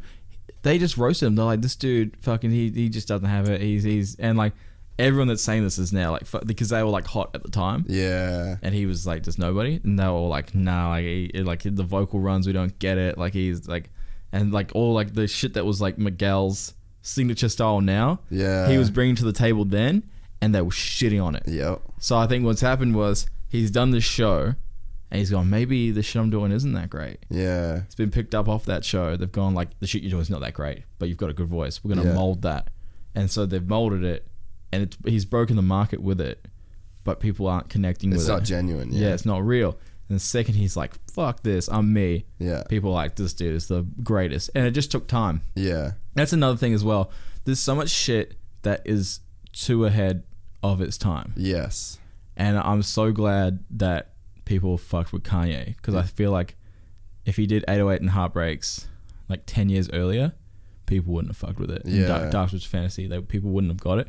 Kanye West is like right place, right time every time. Yeah. I feel like he's just far enough ahead. Yeah. Every time, because like I feel like his shit's always met with a little bit of like, what the fuck? But it's like close enough. Yeah. To where like he's never too far ahead, but he's always ahead. Every Kanye album, people say we want the old Kanye. Yeah. Every time. I remember when Graduation came out, and people were like, "This is sick," but like we fucked with the Chipmunk samples and College Dropout. Where you're like, we like the horns. And then when 808s came out, he's like, "Why the fuck is there no rapping in this album?" And then Darkest Fantasy came out. Hey, we like the auto-tune rapping. Yeah. It's every time Kanye puts out an album and I see all this shit, I'm like, people like it's like surely people haven't picked up the pattern yet that every Kanye album people want the last album. Yeah. And because it's because every time he does an album, that's like creates like a new pop wave. Yes. If people are like, oh, this is now pop, so we're gonna make music like that. Yeah. So then people get used to the sound, and because the contemporaries around him are so derivative of the album he's put out, the more that becomes pop sound, the better his album sounds. Exactly. So his albums, that's why they age so well, because they're able to follow the trend till he does another album, and then that becomes a new pop sound. That makes a lot of sense. I haven't thought of it like that. Dude, Michael Jackson did the same thing in the 70s and 80s. Really? Did the exact same thing. And dude, you've kind of like connected some dots for me for there. That's fucking cool. Yeah, bro. Who else did it? The Beach Boys did it. The Beach Boys did it, and the Beatles did it. But the Beatles got way more recognition for it. If you look at like a timeline of the Beat, and I'm like, Beatles are like one of my favorite bands of all time. So are the Beach Boys. But if you look at the Beach Boys would do a record, the Beatles do a similar record.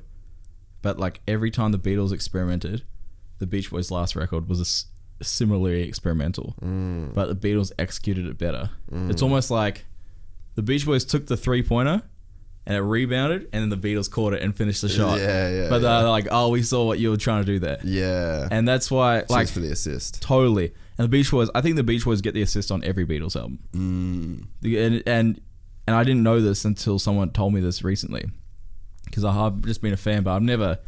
And when you look at music from the past, you quite often don't listen to it chronologically. Like you don't. If you're like, I'm going to dive into the Beatles, you don't listen to With the Beatles. Yeah. You don't go, and you don't listen to fucking like California Girl, like straight up. You don't go to the first shit first. You go most popular shit. So if you dive into the Beatles, you're going to, first shit you're going to hear is probably going to be Sgt. Pepper's or Abbey Road. Yes. And which is like super down the road for like, in terms of their development. Totally. And because you're starting on the most popular shit, which totally makes sense that you start with the most popular shit. That's where Spotify fucks shit up. Yeah, they do. Because it's like most popular. Like, and I do it all the time. I play like that top 3. I'm like, fuck, this isn't like a real reflection of like where you should start listening to their music. And people's most popular music isn't necessarily their best music. Their best music by any means. It's just the shit that's most accessible for the everyday person. Yeah. Like, have you listened to Run the Jewels? Yes. So like, I love Run the Jewels. Fuck yeah. But their most popular shit is, without a doubt, their worst shit. Yeah. But the album cuts from Run the Jewels are crazy good. Yeah. And like, I'll play that to people, and people are like, this is cool. But then you play like Legend Has It, which is a great song. Yeah. But people are like, this is the one. But it's like, no, the other... That's just the one that's been played. Yeah, there's one that you know. Yeah. Like, the other shit is fire. Danny Brown's a good example of that. Fuck, I love that dude. Like, Danny Brown, to me, is like top 20 of all time. Yeah. Like, the dude is a fucking undeniable legend. Yes. And controversial, gonna lose fans again. In my opinion, the best rapper out of Detroit, my favorite one. I know, but Eminem, like, obviously, yeah, but like, I think I like Danny Brown's music, and this is another thing. When I compare artists, I compare them when they're at the same point of their career. Yeah. So like, I can't compare Kendrick and Kanye, but I'll compare Kendrick and Kanye because Kendrick's 4 albums in. I look at Kanye 4 albums in. Yeah. Okay. So I look at Eminem 3 albums in. Danny Brown's only 3 albums in. I go like, Danny Brown to... Yeah, when you put it like that. Yeah, I'm like, I like Danny Brown's first 3 records more than I like Eminem's first 3 records. I understand Eminem's an undeniable legend, one of the greatest rappers of all time, because he's got a huge, extensive discography. But if you condense it to where Danny Brown's at, I like Danny Brown's music more. Yeah. I do that with bands a lot as well. Yeah. And people, it creates controversial opinions like me just saying... But it's cool though, right? Yeah. It's like cool conversation. I feel like it's a good way to... because years... outweigh each other. Yeah. Like a dude that's been in the game 20, 30 years has to be a superior artist in some ways. Well, you look at like stand-ups are really good. Stand-ups. Like, because I feel like that's something you have to just like age into. Totally. Like you can have like crazy talent and there can be like hits in that, but it's like you see a dude like a Chappelle or a Chris Rock, and it's like you can just feel the fucking age that's in those guys. Yeah, dude, and like Chappelle's one of my favorite comedians of all time, but I like Anthony Jeselnik's last special more than I like Chappelle's last special. Yeah, so but with comedy, comedy's like sport. Like, you know how they say you're only as good as your last game. Yeah. It doesn't work like that with comedy because Chappelle's got this whole legacy behind him. Same with music. Yeah. But right at this point in time, my favorite comedian right now, like just right now in the moment, is probably Justin Nick or Theo Vaughn. Yeah. And that's just going. Did you see Theo when he was in Brizzy? Dude, I was in LA when he was here. My boy Karen was opening for him. Really? Yeah. Huh. And Kidgel's mate as well. Yeah, I think you guys talked about it on the show. He opened for him in Brizzy? I think he opened for him in Sydney. Yeah, I was going to say, I only... that's how I met Dusty Rich. Because he was opening for Theo? Because he opened for Theo. And I was like, dude, he crushed so... And I was like, who the fuck is this guy? Like, he was unbelievable. Yeah, and I love that. Because, like, Theo's so Theo. Like, so unique, so eccentric, so weird. And Dusty has his own element of that. Yeah. Where he's just, like, fucking batshit crazy. And just like, how the fuck do you do this? Like, where does that come from, you know? I love when there's a dude that's, like, batshit crazy. And then you see them and you go, how did you book the show? Like there's so much with music. Like I see like this crazy artist guy. I'm like, who's playing like a huge like opening for a huge act. I'm like, either you're crazy and you've got a good team, or you can act crazy, but you can act crazy. Yeah, you're business minded. Yeah. And when I see guys, I'm like, you have to be one of the two. Yeah. Because if you're really crazy, like I know people that are really crazy, they don't play shows because they're fucking crazy because they can't book a show. Yeah. Because they're too. And because my girlfriend's a painter. Yeah, okay. So I hang out with artists all the time. Yeah. Like art painters all the time. Yeah. And I see that because I'm like... That's him.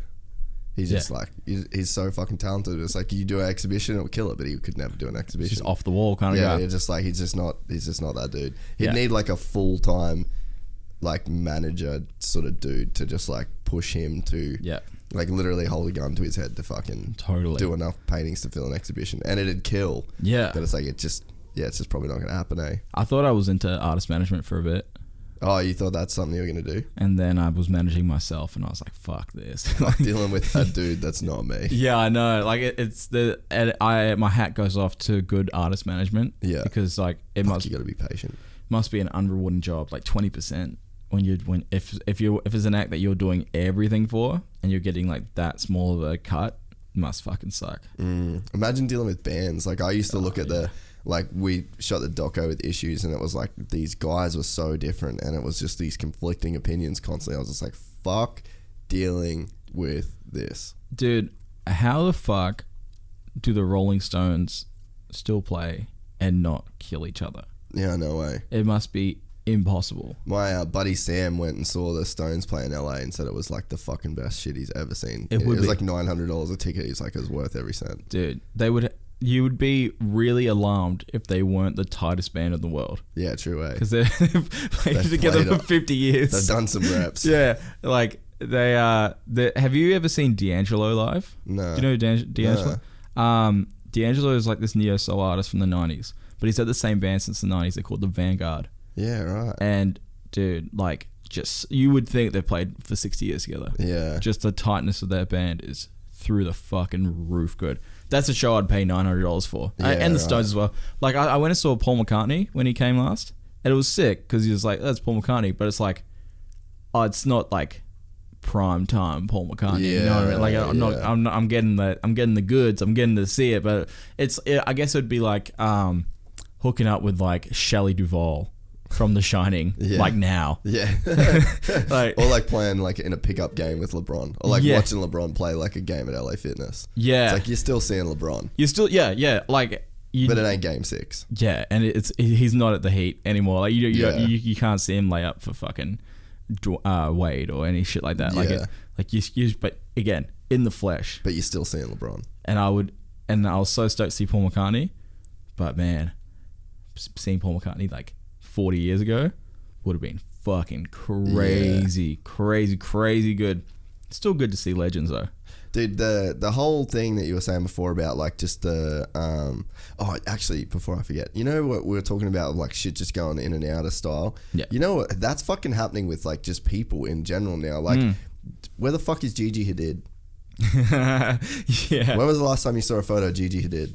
Yeah, totally. I don't 2 years ago. Yeah. Well, it was only fucking Gigi Hadid, and then every look that like every other influencer chick looked like Gigi Hadid. So it's like, it's crazy that those trends are coming so fast, and like it's now people, it's fucking like it's looks. And when I lived in West Hollywood, I'd like be on Fairfax and La Brea having breakfast, and it's like you could literally watch fashion emerge, and it's just like come and go and come and go and come and go. But I thought, yeah, when we were talking about that before, it's like, even I had that thought the other day. I was like, where the fuck did Gigi Hadid go? Like, she was literally everywhere, and it's like now she's fucking nowhere. So it's like even people's look is becoming evolving. You know, is becoming like this fucking very short time period commodity. Every single thing is a trend. Like every foods. Remember when the acai bowl was the hottest shit in the game? For real. Everyone was like, gotta get that acai. Yeah. Now people are like, oh, gotta get that fucking smashed avo. Yeah. What, like, everything's a trend. Everything's an Instagram thing. Dude, there's a place called the Pavilion in Burleigh. Yeah. Have you been there? Yeah. Dude, they've got a drink there that is a slushy machine that they put rosé in it, and they call it a frosé. And I was like... And everything's a meme. Everything's a meme. And girls boomerang them tapping the frosé glasses there with the view of the Gold Coast, right? And I was like, oh yeah, that looks like a bit of fun. I went to go get one of these frosés to see what the whole hype was. Yeah. Dude, they were trying to charge me $14 for a champagne glass with ice in it. Yeah, it's fucked up. They're like, after the thing's been in the slushy, that much rosé. Yeah. That much ice. That's the glass. Yeah. $14. Girls are paying $14 for a boomerang. You're buying a meme. Like, that's all you're doing, eh? So dumb. It's crazy, eh? But that's the hot thing right now. Yeah, that it's funny when you hang around dudes like Luke Kidgel, and then, or you watch Adam 22. Yeah. And I watch the way that he talks about shit. Like, he's so deep in the scene, and it's like, oh, this is a meme. This is a meme. This is a meme. And I was reading this book, Sapiens. Yeah, who wrote that? Noah Haval. Okay. I'll send you a link to it. It's unbelievable. Yeah. But it's like it's got a brief history of humankind. So it literally follows all of humanity from like Homo sapiens to I've heard of this. the whole way through. Yeah. But yeah, so like there was a chapter where it was talking about memetics, and it was like a social and cultural trend.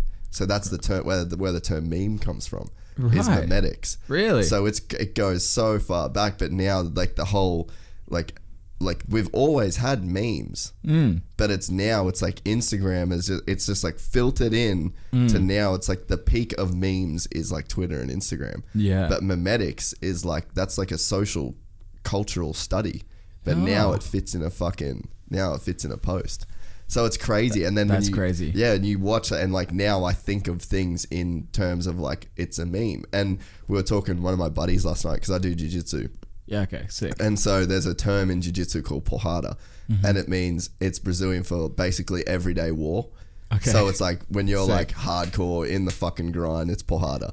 So like I post every time I go to the gym, I post like a super serious photo of me like sweating and like beat up, fucking black eye, blood nose and shit, and I just say porrada, and it's like, it's a meme. That's a meme. It's just a fucking douchey meme, and it's like, and the fun of it. So one of the boys, like one of my tightest mates last night was telling me that he's like, oh, Ty was saying like, why does Joe say porrada? Like, because you look like a fuckwit, like when you know what I mean? Because it's like I'm not there every day at the moment. Yeah. So it's like, but I said that's the fucking meme. Like I'm just memeing. Yeah. Because porrada is like a cultural reference. Totally. So it's so crazy, and then like to watch the whole meme thing just translate into everything. Like Little Pump's a fucking meme. Everything he does is a meme. Like the way that he will, like his tweets back and forth with J. Cole. Yeah. Meme.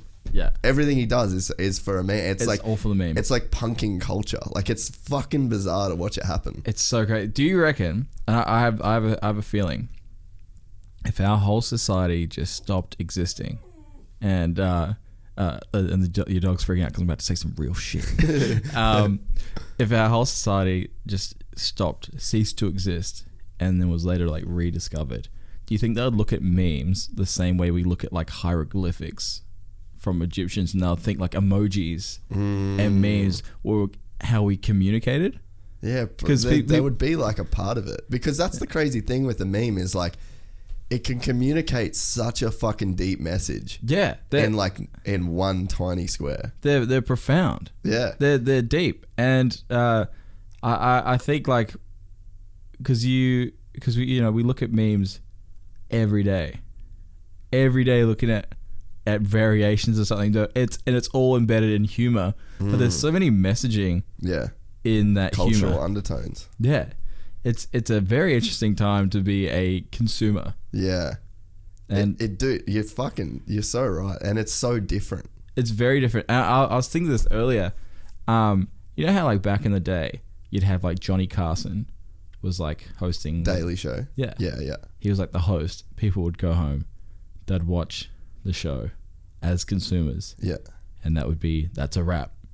But now everybody is Johnny Carson. Yeah, 100%. Every single person has their own show, and everyone's the biggest fan of themselves. Yes. Because you are creating your own show. Yeah. Every day. Every day you've got a story. That's an ad for the feed. Mm-hmm. Don't forget me, I got feed coming soon. Every single person's a creator. Mm-hmm. And that's why I think people are liking shitter things. Because it's more relatable. More relatable. People would rather listen to a song and go, I could make that. Because it used to be, I could make that. That sucks. Now it's like, I could make that. That's sick. Yeah. Because I'm sick. Yeah. But then there's a flip on it, because whereas people become self-obsessed, they go like, oh, but like the funny thing is to be like self-deprecating. It's funny to be like, I suck. But really, you're like your biggest fan. Yeah. Everyone's like so self-obsessed. And like I can't talk. I'm saying like I'm the biggest fan of my own music, but everyone is the biggest fan of their own shit. Everyone's doing things for the gram. Yeah. People are going on holiday. People are going to Europe for the gram to take a photo. Yeah. People want to do that fucking leaning against the fucking tower. Yeah. People spending all their money working at fucking IGA for 2 years so they can go get some likes. Yeah. And then they come back like, what'd you do? Oh, I had some drinks. I think I hooked up with a dude. Yeah. I came back and now I'm back at IGA. Dude, it's fucking true, man. Like, and I wrestle with that shit a little bit, even as like a producer of this show, because like, I mean, and I have tons of conversation. Like, Luke's one of the only dudes that I know that's like in this game to like the level that he is. So even though he's younger than me, and he's been doing it longer, and like he's like navigated this shit a little bit, I guess more than what I have. But that's like my biggest like head fuck with all of this whole deal. It's like, I don't really want to be that guy, but it's weird to like rock up every day and do this shit. And like, that's where the whole editing process really fucks me, because I'm looking at myself, and like I never listen to any of them. I edit them all on mute. And like, even I was in the car in New Zealand with a buddy the other day, and he put the show on, and I just fucking turned the power. Like, so like I find it really hard to be a fan of myself. And it's like, I love what I do, and I love the product, and I love putting it out there, but like I'm not like a fan in that way. And I wonder where that comes from, and I wonder what that is. It's because you're a true creator. You think that's what it is? That's what it is. People aren't true creators. That's why they love them. That's why they love themselves and shit things. Because they're just fueling something that doesn't exist. They want fake internet points. They want fake validation. They buy fake followers for a fucking look. But you're just a dude. You don't care about the fucking views you get on some shit if it's real. I mean, I care about the views in the business sense. Totally. You know what I mean? Like, and that's where it's weird, because like I actively will push the fuck out of this shit just to try and get more people to see it, so that I can live a better life, essentially. Totally. But I mean, there's definitely a point where like I'll record a really fucking dope podcast, and I'm genuinely excited for people to hear it. Yeah. Because in the hope that they learn some shit that can literally just help their life. But would you rather have the dopest podcast on the planet and not many people hear it, or the shittest podcast on the planet and every single person in the world gives a fuck about it? It just depends what... Nah, I definitely don't even want a podcast that everybody in the world knows about. Like that, I think that'd be too much. Like, dude, I was even listening... Like, I was walking at my... my balcony, like we live in an apartment building, and I was walking, and this dude's just like in his bed with his laptop open, and it's Joe Rogan. Yeah, well, Joe Rogan's like worldwide. He's like, that's like the biggest fucking thing. Yeah. Like culturally, dude, like you want to talk about a cultural thing, like fuck me, dude. Like he has had such a crazy influence on culture. I don't ever want to get to that point. Like that's fucking, to me, that's crazy. And even like when I hear people, like yesterday, a buddy, he come on the show a couple weeks ago and it was a really big show. And it made the front page of a couple like big websites and stuff. Cool. And he was like, oh, this chick was telling me about this. And I'm like, that just feels so fucking weird. Like I feel so removed from, and like that like I have no fucking clue who that, and it's weird to me that like this conversation could be heard by just someone so fucking far away. Like it's a bizarre deal. Dude, I get wigged out when I have fans. Yeah. The funniest shit ever happened like 2 weeks ago. I was very drunk at a party, like fucking hammered.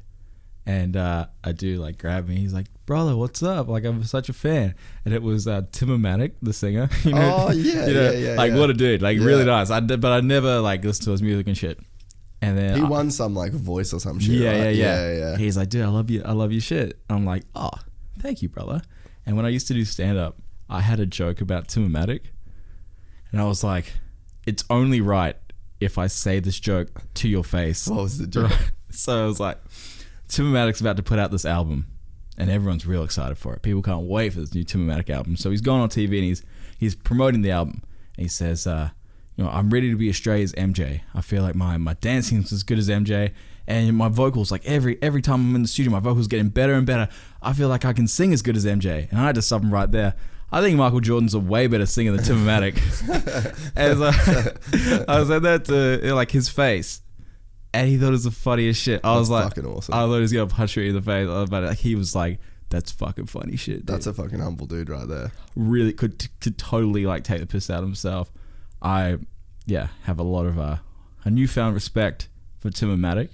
And now when I see dudes like memeing him or clowning him, I'm like, nah, he's a really good guy. Like, that's one of the things I've learned through this is like everyone's pretty fucking cool. Yeah. In their own way. Like it's like rare for someone just to be a total fuckwit. Like they definitely exist. Yeah. But through this, like, and not that there was people that had come on that I thought were fuckwits. Yeah. But there was people I just like, I didn't really have that much interest in them, but they were doing really well and they were crushing the thing that they were doing. Then it winds up that they're on here and I've like known them for fucking 10 years and I've just never put any effort into them as a person and I'm like, you're a fucking loser. Like that's a really nice guy. So like that's probably been like for me one of the coolest lessons in this. Yeah. It's like everyone's pretty fucking cool and everyone's pretty interesting. Everyone's hustling. If you just listen. Yeah, totally. And everyone's got stories. And that like people are quick to write off people and be like, oh, what the fuck does that guy know? But people are like people that are actually I found that people that are in the field in music, to be at a level of success, you've either had to work super fucking hard or you have to be a really good person. Because people are less inclined to help you if you're a dick. Doesn't matter how talented you are. If you're a piece of shit, people won't give a fuck. Yeah, you would have found that working with different producers and stuff, right? They're really fucking aspirational, cool people. Yeah. Like, I don't think I've met a producer yet that I wasn't cool with. Everyone's been fucking just lovely. I was in the studio with Khaled Rahim the other day, who produced like Ariana Grande. Yeah, right. And like he did like her last record. And the dude's like, you look at him, he's like this buff fucking dude who's like looks real staunch, tracksuit and shit. Fucking sweetheart of a guy. Yeah. Like, couldn't have been nicer. And most people are like that. There's like exteriors as well. You can base someone on like how they look. Yes. People, like, dude, every single person in the world thinks I'm like gay as shit. Like they'll wear like crazy outfits and stuff to award shows. Yeah. But it's like, I'm just kind of, that's just what I like. Yeah, where does that come from? Because I looked at a photo, like when you messaged me the other day, I was like looking through your shit and I was like, this motherfucker makes me want to dress up the next, like, I got a party to go to this weekend. I'm like, I want to fucking dress up. Like, yeah, dude. It's cool to see that, but like, where does that come from? Because I don't really dress that fucking crazy, but I appreciate the shit out of it. I think it's a little bit psycho, like, because I like to live with the knowledge that I'm never gonna see anyone again. Like, so people can fucking. I've probably been submitted to brown cardigans so many times for wearing some real goofy shit. Like, right, I'm wearing a fucking jumpsuit. I love it. Right now, like, Where'd you buy that thing from? This is from ASOS, dude. It's like $20. I was gonna say, is that an ASOS jumpsuit? Yeah, feeling it. but like, it's just regular. Yeah, like it's, and like people could like, well, buy. Do you know dudes wind down their windows and yell shit at like homophobic slurs at me whenever I'm walking down the street? Because I like live by Pac Fair. Yeah. So I walk Pac Fair all the time. And people that just yell shit out because it's like it's a reflection of themselves. They're scared. It is, man. They're scared to be comfortable. So they're like, bro, I gotta get my brown. I gotta get alpha. I gotta get alpha as fuck. Gotta get alpha as fuck. I gotta get super tight. I should be wearing XL. I'm gonna get medium. Yeah. I'm gonna hit that medium shirt from Culture Kings. I got my fucking Air Force fucking ones on. And but people follow trends as well. There's such a safety. Have you ever been to the Island Rooftop Bar? No. Go there to watch culture die. It is. People will because I used to fucking work there. You would see outfit changes. Yeah. Every 3 weeks. Yeah, 100%. It was like everyone's wearing low top Vans, everyone's wearing low top Converses, everyone's wearing low top Vans. Doc Martens back in. Yeah. Timberlands are back in. Yeah. And it's like one person breaks the mold, everyone follows that shit. One person breaks it, everyone follows it. Because people don't want to get singled out. People are like, don't look at me. Yeah. I don't want to stand out. There's a thing though that I wonder with people, like, it's always interesting to me, like the reasons why people do shit. Like, you've got your style and you're like not scared, and it's like that's like you want to be unique, and there's like a real genuine, like there's a way that can be super genuine.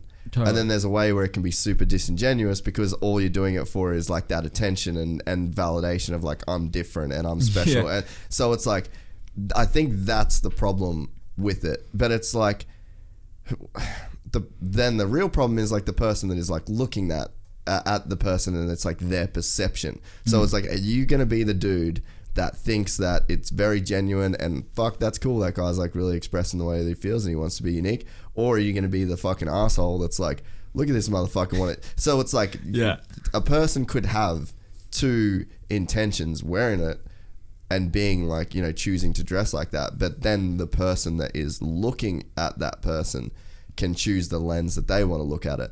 And it's like, do you want to be the fucking asshole that thinks of it negatively straight away? Yeah. Or do you want to be the person that like it thinks of it in a positive light? So I find that shit super interesting to, you know, like what are their reasons, but then also like, how am I looking at it straight away? Like, totally. what's my reflex when I see someone like you that is wearing a fucking ASOS jumpsuit? Yeah. Because it's a shared responsibility in a way, which is weird, right? Totally is, man. And it's I think my whole style is coming from just expression. Yeah. And being expressed. It's the same as the music.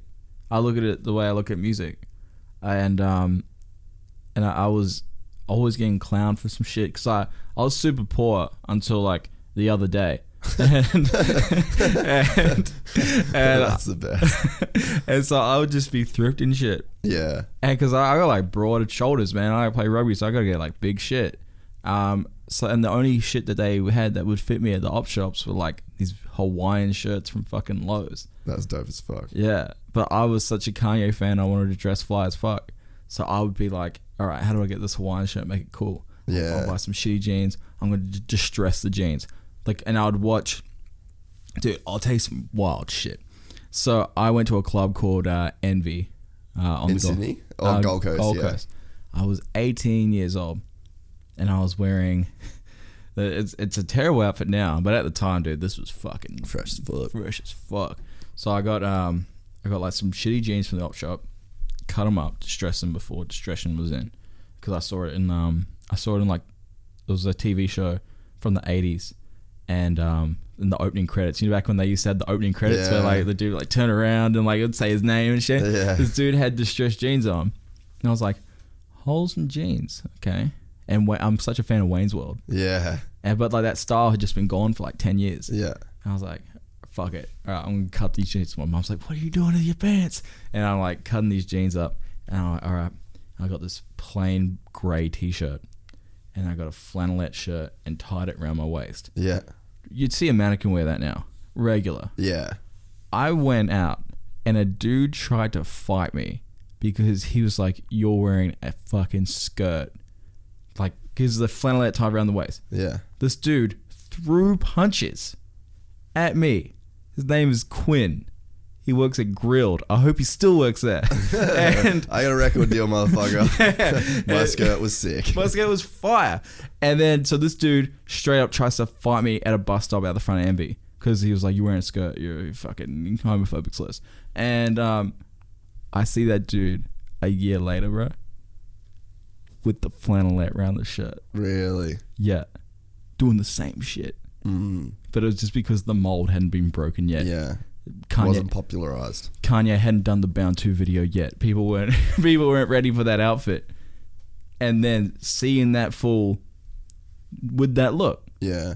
How do you go from beating up a dude for wearing something to wearing it 12 months later? But that's the mentality of most people. Well, they're not that extreme, but people are like, fuck this, until it's become until enough people have it where they go, I need to blend in, I need to wear it. Yeah. Because when he was wearing it, everyone was wearing it. It was the look. And then when everyone was on that, I was like, I'm gonna wear tracksuits. I like Run DMC. I'm gonna wear a tracksuit. Everyone's like, what are you, a fucking athlete? And I was like, nah, this is just comfy. I like it. They wouldn't let me into clubs wearing a tracksuit.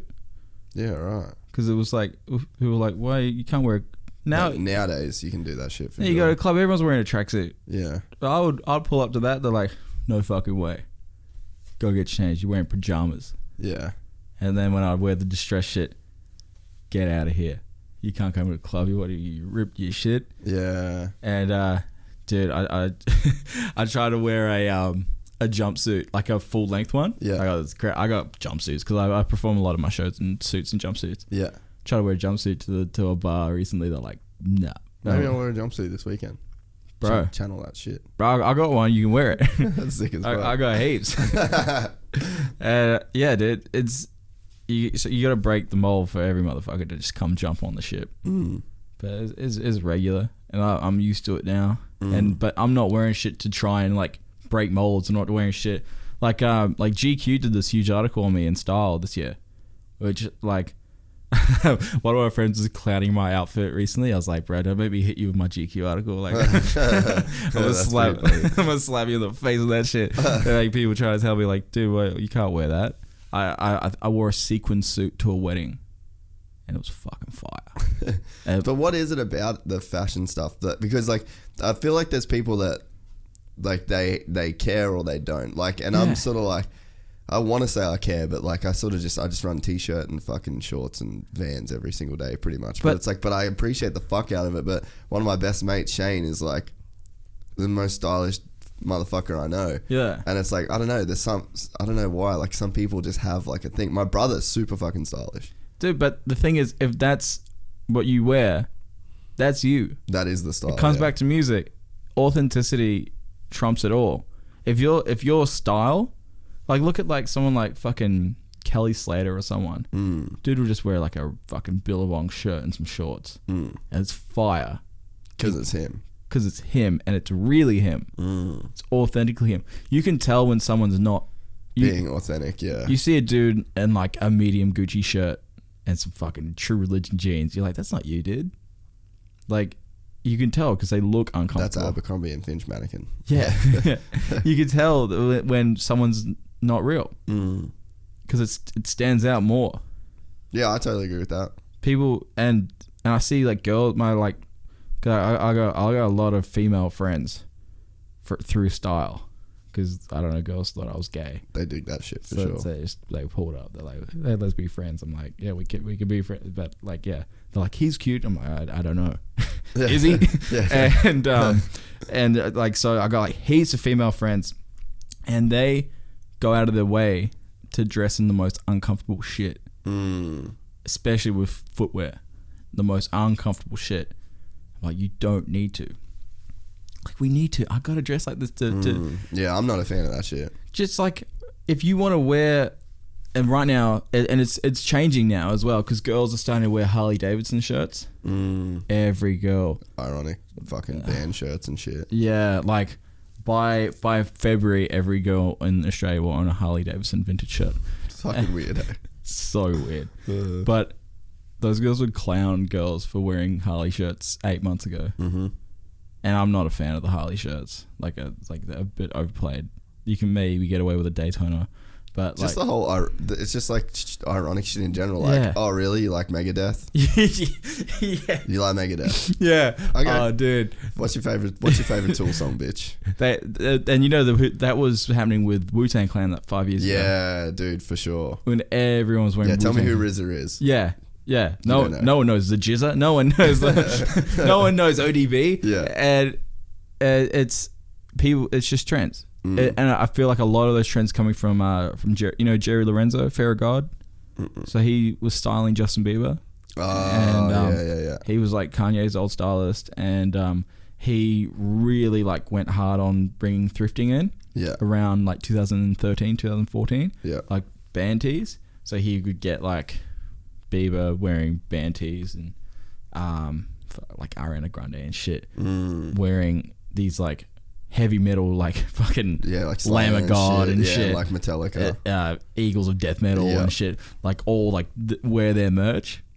And so people would just see it and go like, that's fire. And my sister's a teenager, but like 3 years ago she thought Guns N' Roses was a brand. That's fucked up. Yeah, she thought it was a brand. She was wearing a Guns N' Roses tee. I was like, you know Axl Rose? You know Slash? She's like, what's that? She's like, what's that? I was like, your shirt. She's like, oh, it's just, I thought it was a brand. I thought just, everyone's at school's got this brand. They're all good. You can't be mad at it though, I guess. I can't be mad. Yeah. Like, dude, there's a Hannibal Buress joke where he says that his dad asked him if he's seen The Wire. I don't know if you've seen The Wire, the show. No, I don't know what it is. But you know what it is. Yeah. And then Hannibal's like, I was going to clown my dad for just getting into The Wire. But then I realized I discovered Jimi Hendrix through Hulk Hogan's walkout song. And people just find shit in their own time. Yeah. And especially now, everything's digital. It's not, people aren't getting all their shit from the same avenues, same streams. People are coming across shit. Like, I'm discovering new shit all the time. Yeah. Like 2 years ago, I found out about Anthony Hamilton. He does that. He's got two huge songs, but one of them's with Twister. I forget the shit, but fire. Yeah. And I can't be like, if I was like, hey, Anthony Hamilton, and someone's like, what the fuck are you just getting into Anthony Hamilton now? Yeah. People just find shit when they find shit. That's true. And I used to get hell mad when people would talk about Travis Scott. Yeah. I was so early on Travis Scott. Yeah. And I remember watching the Travis Scott documentary. I don't know if you've seen it. The one on YouTube? The one on Netflix. Oh, no, I haven't watched that one yet. So there's a scene. I watched some old YouTube shit from him. Back in the day, yeah. There's a scene in the Netflix documentary where Travis Scott's playing a festival. I'm pretty sure it was at Complex Con. Yeah. And Mike Dean, his DJ, took a video and there's like 20 people in the crowd. I remember watching that when it happened. Yeah, right. I watched the live stream of that. Yeah, that's fucking cool. Yeah. And it was like, people talking about like, oh, look how long ago it was. He only had 20 fans. That was me. Yeah. I was fucking with it so hard back then.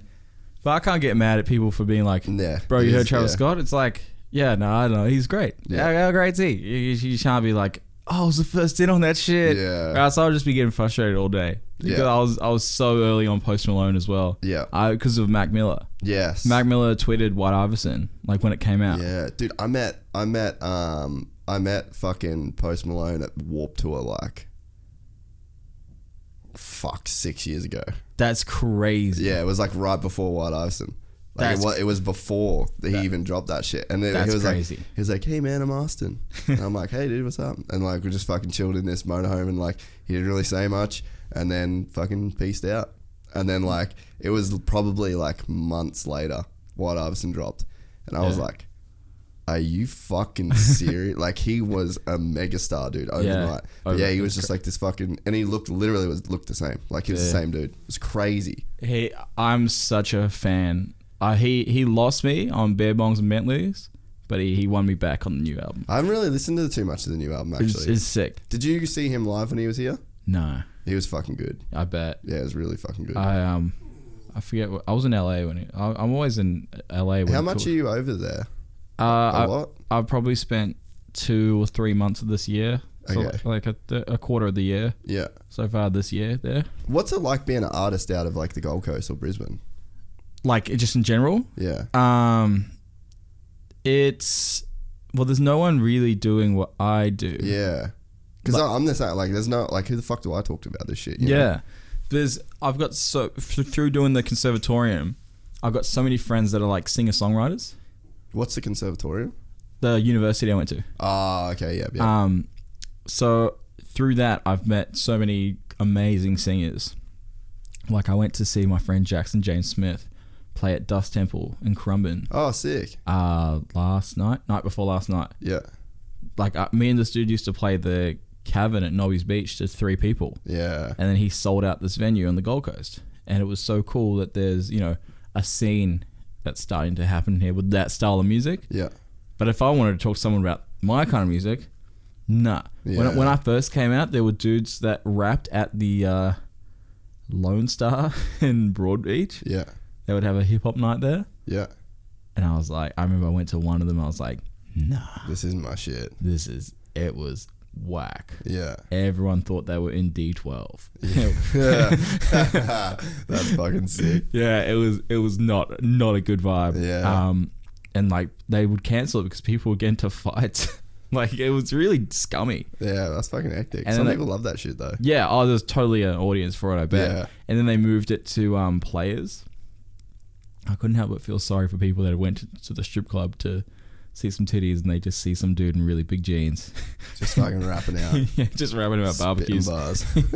So yeah, I kind of I skip. I don't know what any of those dudes are doing now. I don't even know who the fuck they are. I might still be Yeah. making music. Yeah. But yeah, I missed that whole kind of scene. Then on the Gold Coast, man, I can't think of anyone that does. Yeah. Well, and then people probably are doing shit.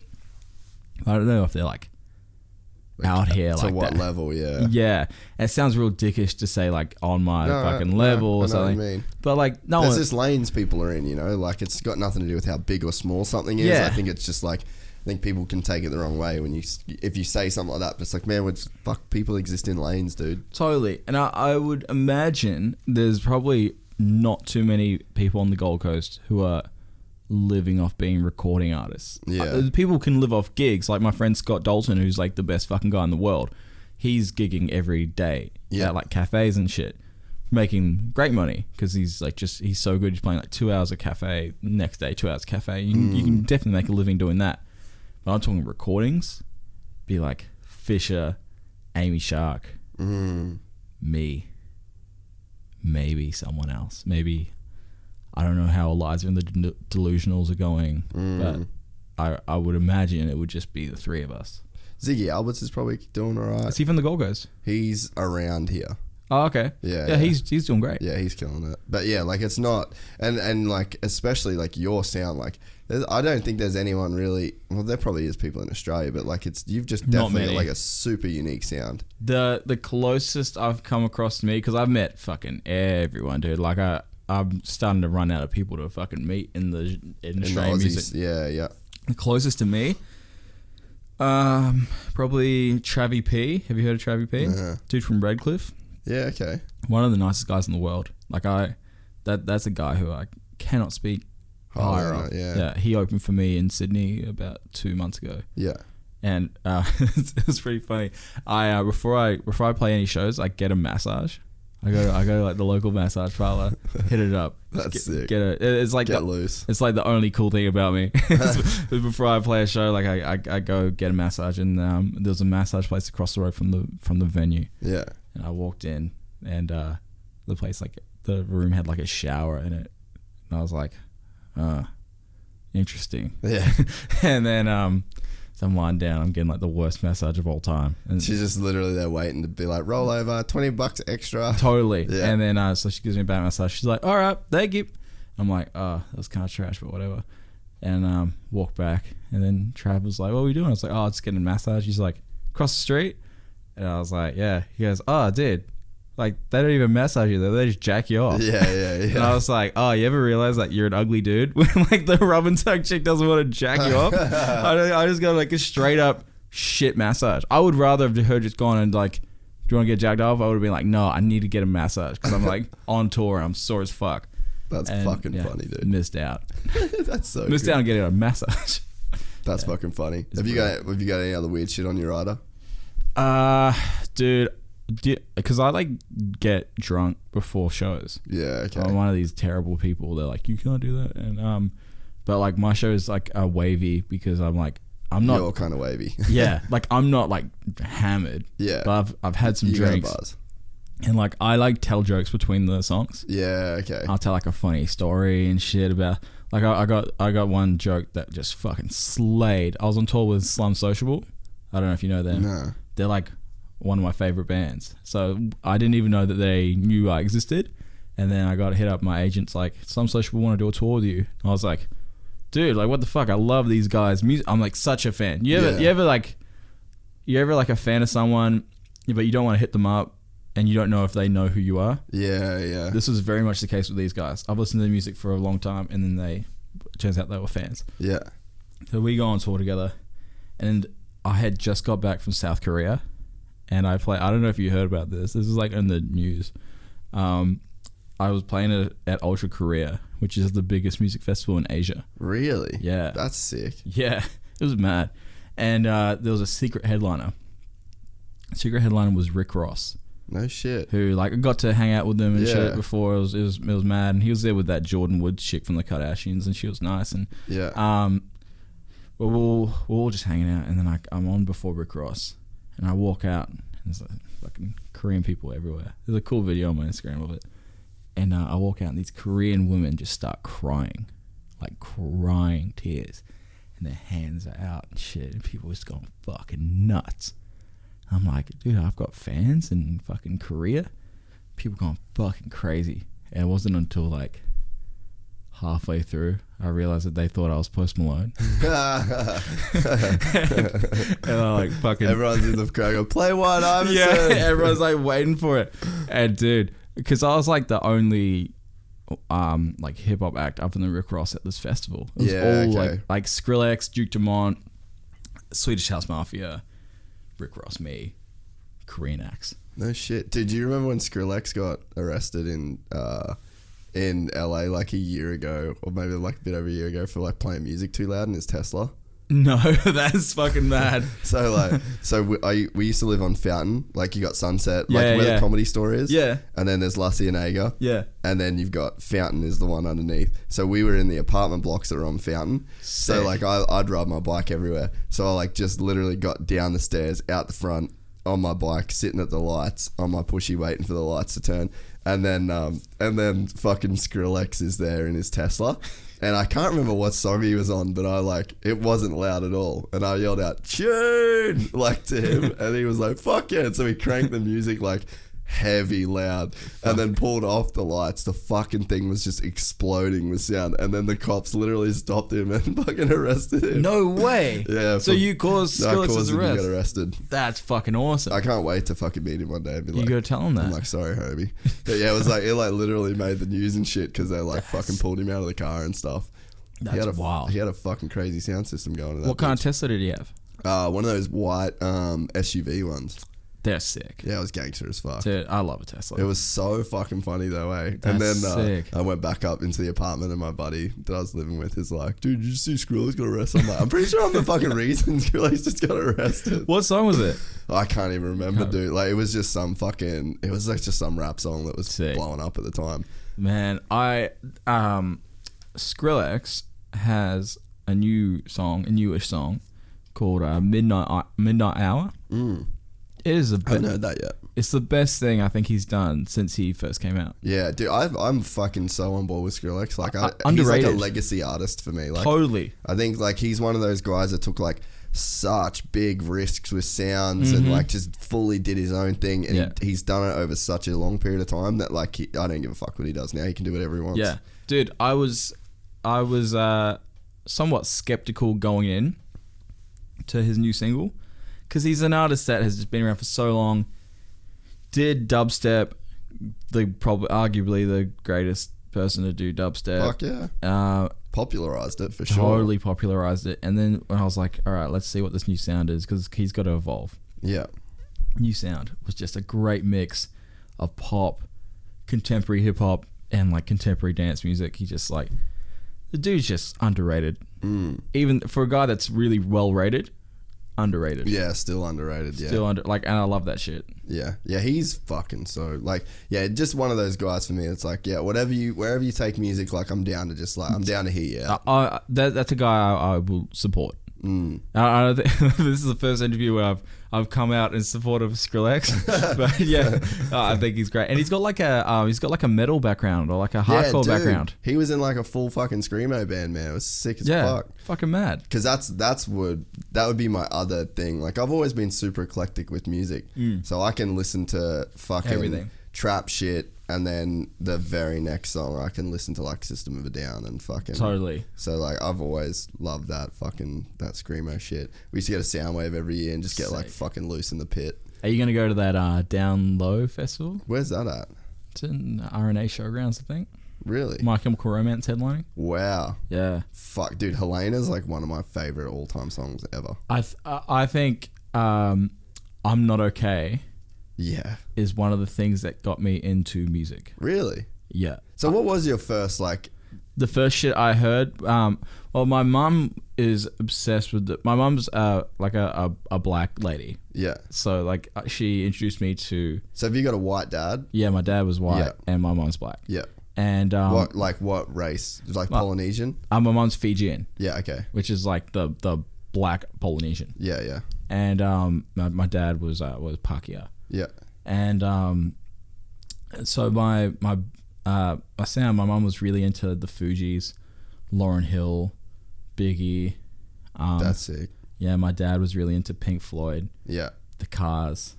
Fucking he played a little bit of Motley Crue, but not too much. I heard a little bit of it. But like his Pink Floyd was his shit.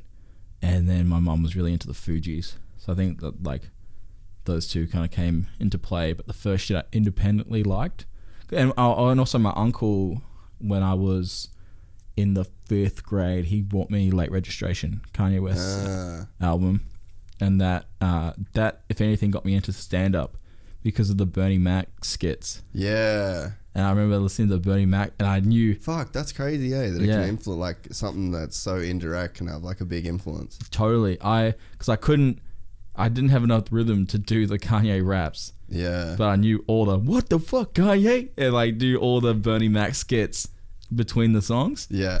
And then I remember the fucking Chris Rock bit, man. Oh, and Blame Game? Yeah, crazy. Kanye reposted my pussy. That's the best shit. Fucking so the genius, best bro. shit. That was that whole Darkest Fantasy album is my favorite album of all time. Yeah, it's fucking dude. You know what is crazy is Nicki Minaj on Monster. That to me is like, that's one of the best rap verses of all time, bro. Yeah, dude. I was already on Nicki Minaj when that came out. And because she had just signed to Young Money. Yeah. And like and I know you're not allowed to say this, but I'm a really big Lil Wayne fan. I fucking love Lil Wayne. Dude. I love Drake too. It's fucking all that old school shit, bro. Like I was so into that first Drake album. Oh, Thank Me Later? Yeah. Yeah, dude. Thank Me Later, Take Care. Take Care. Nothing Was the Same. Like that's... Hitters. Yeah. Back when Drake sounded like Lil Wayne. Yeah, back when Drake was trying to be Lil Wayne, that was the best Drake for me. And then Drake kind of lost me after those first 3 albums. He's like I have these artists where it's just like, if they've done like a significant thing for me, they just get a hall pass. Oh, really? I'm just like, whatever. Do you, bro. I don't think Drake did enough for me to give him the hall pass. Yeah, true. Because when I heard he just put out a new song like last week. What one is it? It's called Loyal. Oh, okay. I was like, dude, this is not it. I just gotta respect a dude that can fucking make that much music. He's very what's the fucking word when you make lots of music? They used to put it in all my articles.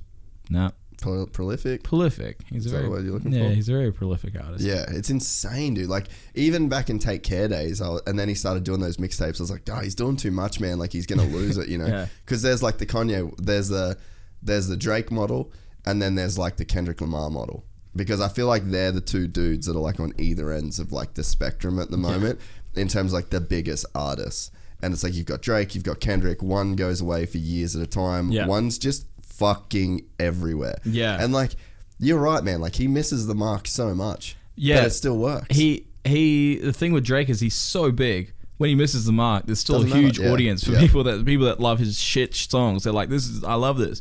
Like he did a song called Signs, which was fucking unlistenable. I was like, this is the worst shit. I was like, okay, Drake's fallen off. Dude, Hotline Bling. Great. I thought I was like, he's fucked up. Oh, really? Dude. And then I was just like, fuck. It's sick. You got me.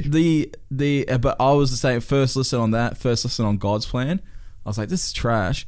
And then I'm like, the songwriting's amazing. Yeah. And the melody's amazing. And the sample in that is amazing. Even though it was the complete fucking rip of Cha Cha by Dram, a song that came out a year earlier. Oh, really? But I'll just under the rug on that. But and like Dram even came out and was like, what the fuck, this dude stole my fucking song. And then he gets a career off the back of that, does that Broccoli song with Lil Yachty. Oh, yeah. Yeah, like his career was spawned from Drake stealing his song. That's heavy. But cheers, Drake. yeah, he got a whole career out of it. So like, yeah, shout out to him. But yeah, there's Drake is an artist who can hit and miss, and Kendrick's an artist who, because he doesn't release that much music, It's just hit. It has to hit. Hit. Because Drake can afford a miss. Yeah. Because there'll be another one in like 2 months. He can rekindle it. Yeah. I feel like Kendrick's like Kendrick's almost like an athlete in that sense, where like, you know, if an athlete has a bad game, everyone's like, or like a bad season, people are like, oh, he's fallen off. Like like the captain of the Brisbane Broncos in the NRL had a really bad season this year, and so everyone's like, he needs to retire. He needs to hang it up. Yeah. People say that like about fucking all these athletes. Kendrick's the same. Like people, because there's such a gap between his records, people start questioning. Yeah, his relevance. And people go like, oh, you know, if he comes back, what's he gonna do? People do that with Frank Ocean as well. Yeah. Because Frank Ocean's he's 2 albums in, and he's like one of the biggest acts of the decade off the back of 2 albums, which no one else has done that. He's a crazy fucking talent, dude. I think he's one of the best artists in the game. Yeah. Right now, like that fucking Pyramid song. The second half of that track. Oh, dude, stop it! Do you know who produced that song with him? Nah. John Mayer. Fuck, there you go. Makes sense. Yeah, John Mayer is so underappreciated in the hip hop world. John Mayer worked on Mac Miller's last album. Yeah. John Mayer played the guitar and co-wrote. There's a song on the album called Small Worlds. Yeah. My favorite song on the album. John Mayer's guitar, songwriting that. John Mayer worked on Astro World, Travis Scott's last album. Really? Yeah, dude. John Mayer is out here. John Mayer worked on Ty Dolla $ign's Beach House 3. Man, John Mayer's like out here. That's crazy, eh? Dude, I love having conversations with guys like you that are like deep in the music thing. Oh yeah, because like I'm out here. Yeah, like I love music, but I'm not going that deep dive. But like you live this shit, and it's fucking so rad to like, I guess like live vicariously through like the way that you see this shit. It's cool as fuck. Oh, thank you, bro. Also, I have a question. This has nothing to do with music. I can't tell if it's a light. Do you have a silver tooth? Nah, this one's fake. Dude, I got fake teeth too. Yeah. I was like, my so man. like the gum at the top gets a bit weird because of like the implant or whatever. How did you do it? Did you break your tooth? Mountain biking. Dude. Knock my fucking teeth out. That's the story. My shit's not a story. My whole bottom of my teeth are fake. Really? Every single one. How'd you do that? My teeth were naturally really crooked. Like they looked like someone fucking hit shuffle on my face. And they were like, and I was doing media and press at the time, and I couldn't watch interviews of myself in it. And it made me mumble when I talked. I'm still trying to get out of it now. Yeah. And it gave me like a real monotone voice because I was mumbling so much because I didn't want people to see my teeth. Yeah, right. So I'd like talk with my mouth like really minimally open. That's crazy. And yeah, so sometimes I see people's teeth. I go, "That's a fake tooth for sure, dude." Yeah, dude. And I do that shit now too. I love it. I'm hyper aware of teeth. I'm in the teeth game. Shout out to my dentist, Dr. Arthur. He's I remember I was getting these teeth done. And do you remember Mike Goldman from Big Brother? Yeah. So he like FaceTimed me. Shit. Yeah, when I was getting like, he's like the homie and shit. Yeah, he's a cool guy. He's really nice. He like FaceTimed me. I like picked it up. I was like, "What up, Mike?" And I'm like in the dentist chair. He's like, "Oh, dude, I'll call you back later." And my dentist was like, Was that that fucking Mike Mike Goldman? Yeah. It was some G shit. But yeah, man, Dr. Arthur Murray, he hooked my whole shit up. All the shit, not real. How long ago did that so did you get implants or veneers? Veneers. Yeah, so Hey- that's an implant. How do they go about doing that? Dude, it's gnarly. So they fucking rip your tooth out. Yeah. And then they drill a hole in your bone. And then they put like a thread Yeah. for like a screw. So that's why it looks kind of grey, is because it's like metal, like there's like a metal rod It's in metal there. rod, yeah. And then they like they've build the fake tooth out, and then they put that up there, and then behind the fake tooth, it's like an Allen key.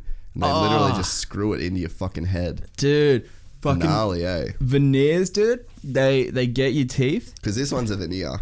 Yeah. Just the second one. It's like porcelain. So yeah, that's a veneer. So because to match it up with this one here. Yeah. But yeah, so it's Your fucking, teeth look straight as fuck. it's a gnarly process though. Yeah. They had to file my shit down to the nerve Yeah. and then cover it. The smell of your teeth burning. Weirder. So weird. And like, I hate needles too. Fucking needles in my mouth, dude. Fuck that. Oh, dude. I fucking hate needles. Really? So bad. Like, snakes, my biggest fear. I fucking hate snakes. Needles, close second. Really?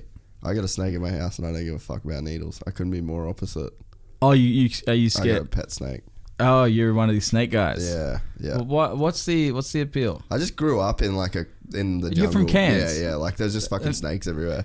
So I'm I just, going like, to Cairns next month. Really? To perform? No, kind of. I'm emceeing a wedding. Oh, sick. Yeah, fire. Yeah, I right. got jokes. I wrote a whole set for this couple. Really? So how did that come about? That they just like wanted to book you for it, or your agent books that, or how's that work? Oh, no, I know them. Oh, you know, I'm like, fuck. That seems like a weird. Gig. Yeah, no, Oh, that's they're my sick. friends. My friends are getting married. Oh, and they're from Cairns. Or? They live in Cairns. He's from the States. Yeah. And she's from Blackpool. Really? Yeah. Fuck. That's random as And fuck. I used to work with them. Yeah. And they Okay. just became the homies at work, and like at the hotel. Yeah. Okay. And yeah, they were just like they're just the homies, and then they were on the Gold Coast, so we were catching up, and they're like, "Feel free to say no." Yeah. But like it would I feel be like that's like an honor though, you know. totally. I was like, yeah, dude, I wouldn't miss it for the fucking world, man. Like they met at my work as well. Yeah. Cool. So it was like I saw their whole shit from the start. Yeah. Like I saw them meet. I was there because he was a guest at the hotel first. No shit. Before he started working there, and he checked in, and me and her were working together, and she was like, had no interest in this fucking dude at all. It's sort of how it always works, though. I reckon. Eh? Yeah, and then he was trying, and I was like, just let him smash once.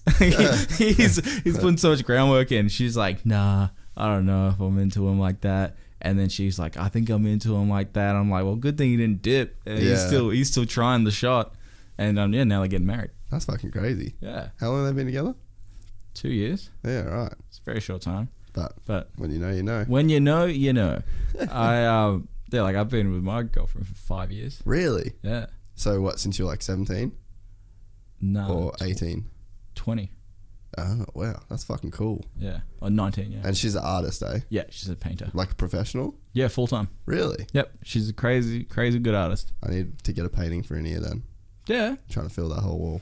Dude, she's got paintings for days. Shouldn't you paint a picture of you?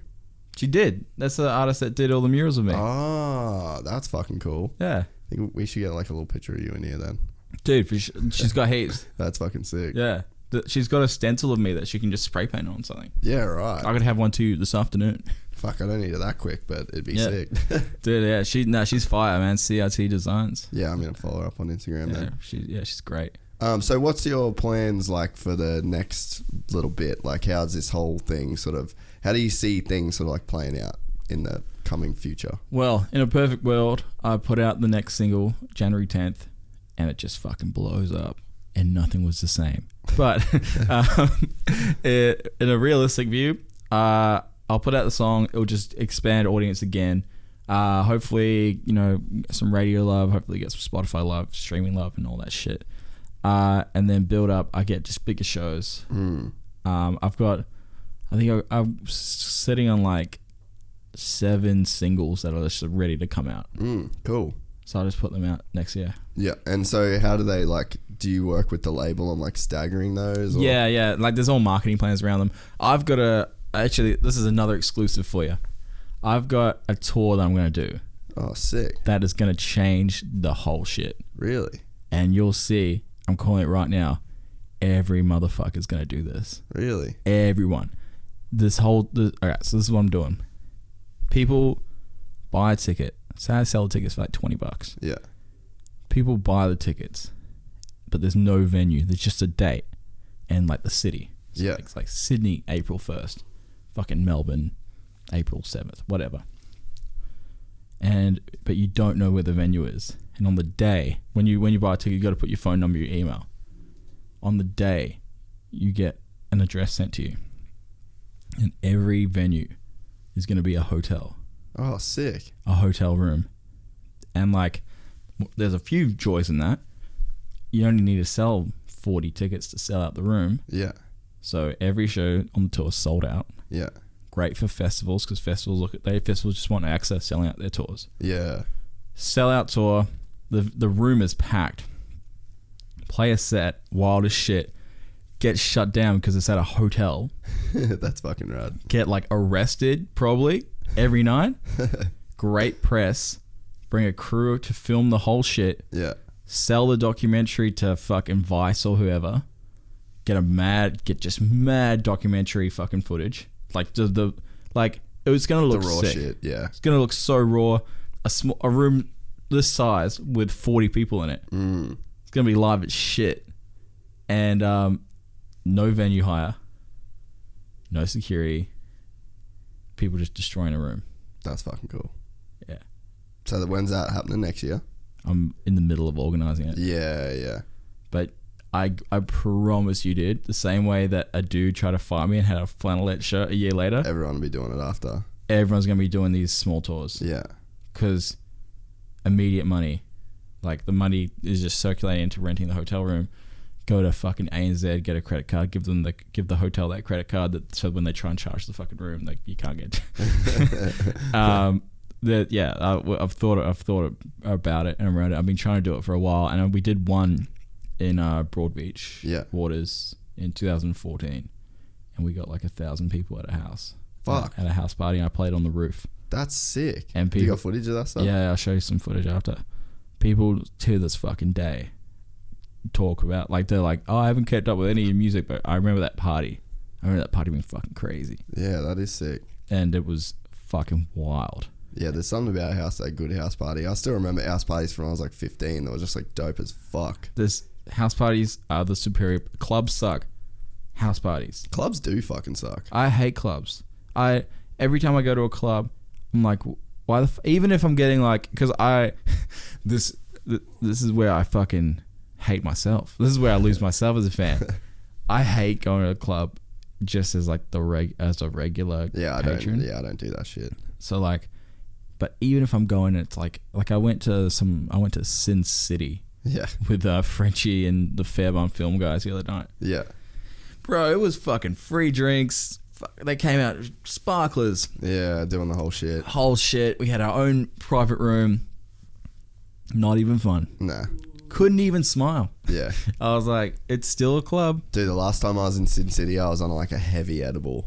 And I was just like, get me the fuck out of here. Edibles at the club, not a good idea. No, it was the first time I've ever done that. And I was just like, because I don't really drink that much. Yeah. So I was just like, yeah, I got like a kidney thing. So I was like, I got to do other shit to like have fun. And then one of my boys is like, oh, I got a cookie here. And he's like, oh, but we're going to a club later. I was like, you know what, fuck it. Let's just get in on this. And you got wavy. Oh my God. I was fucked up, bro. And I was just like, I'm like just staring at these people. Like it made the whole thing just like, it put clubs into perspective for me. Like I just had like a moment. I was like, fuck all this. Like this is not the place to be ever. Like right now I'm fucked up and it's like not the place to be, but this is just not the move. These clubs suck. Dude, the club, if there's like a David Attenborough on another planet, there's a really interesting episode on the club. Oh bro, I 100, that's the feeling that I got. Like animalistic. It's just full gorilla town, man. Like you go into a club, you add alcohol, you got chicks and dudes, and it's just a fucking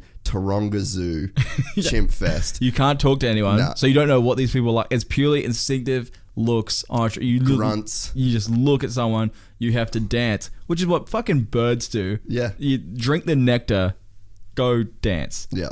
and have a fucking egg. Like that is it's fucking weird. It's full primal. It's so funny when you think about. That's why that Sapiens book is really cool, because it just outlines so much of like how we used to live and like sort of where our like culture come from, and it's just like everything we do is just still so fucking primal, but it's just disguised within like all this other shit. Like you go to a club, primal as fuck. It's so primal. It doesn't get more primal than the fucking club. It's because you've removed the you've removed speaking nuance of language. Yeah, language is removed because there's sound. It's so loud. Yeah.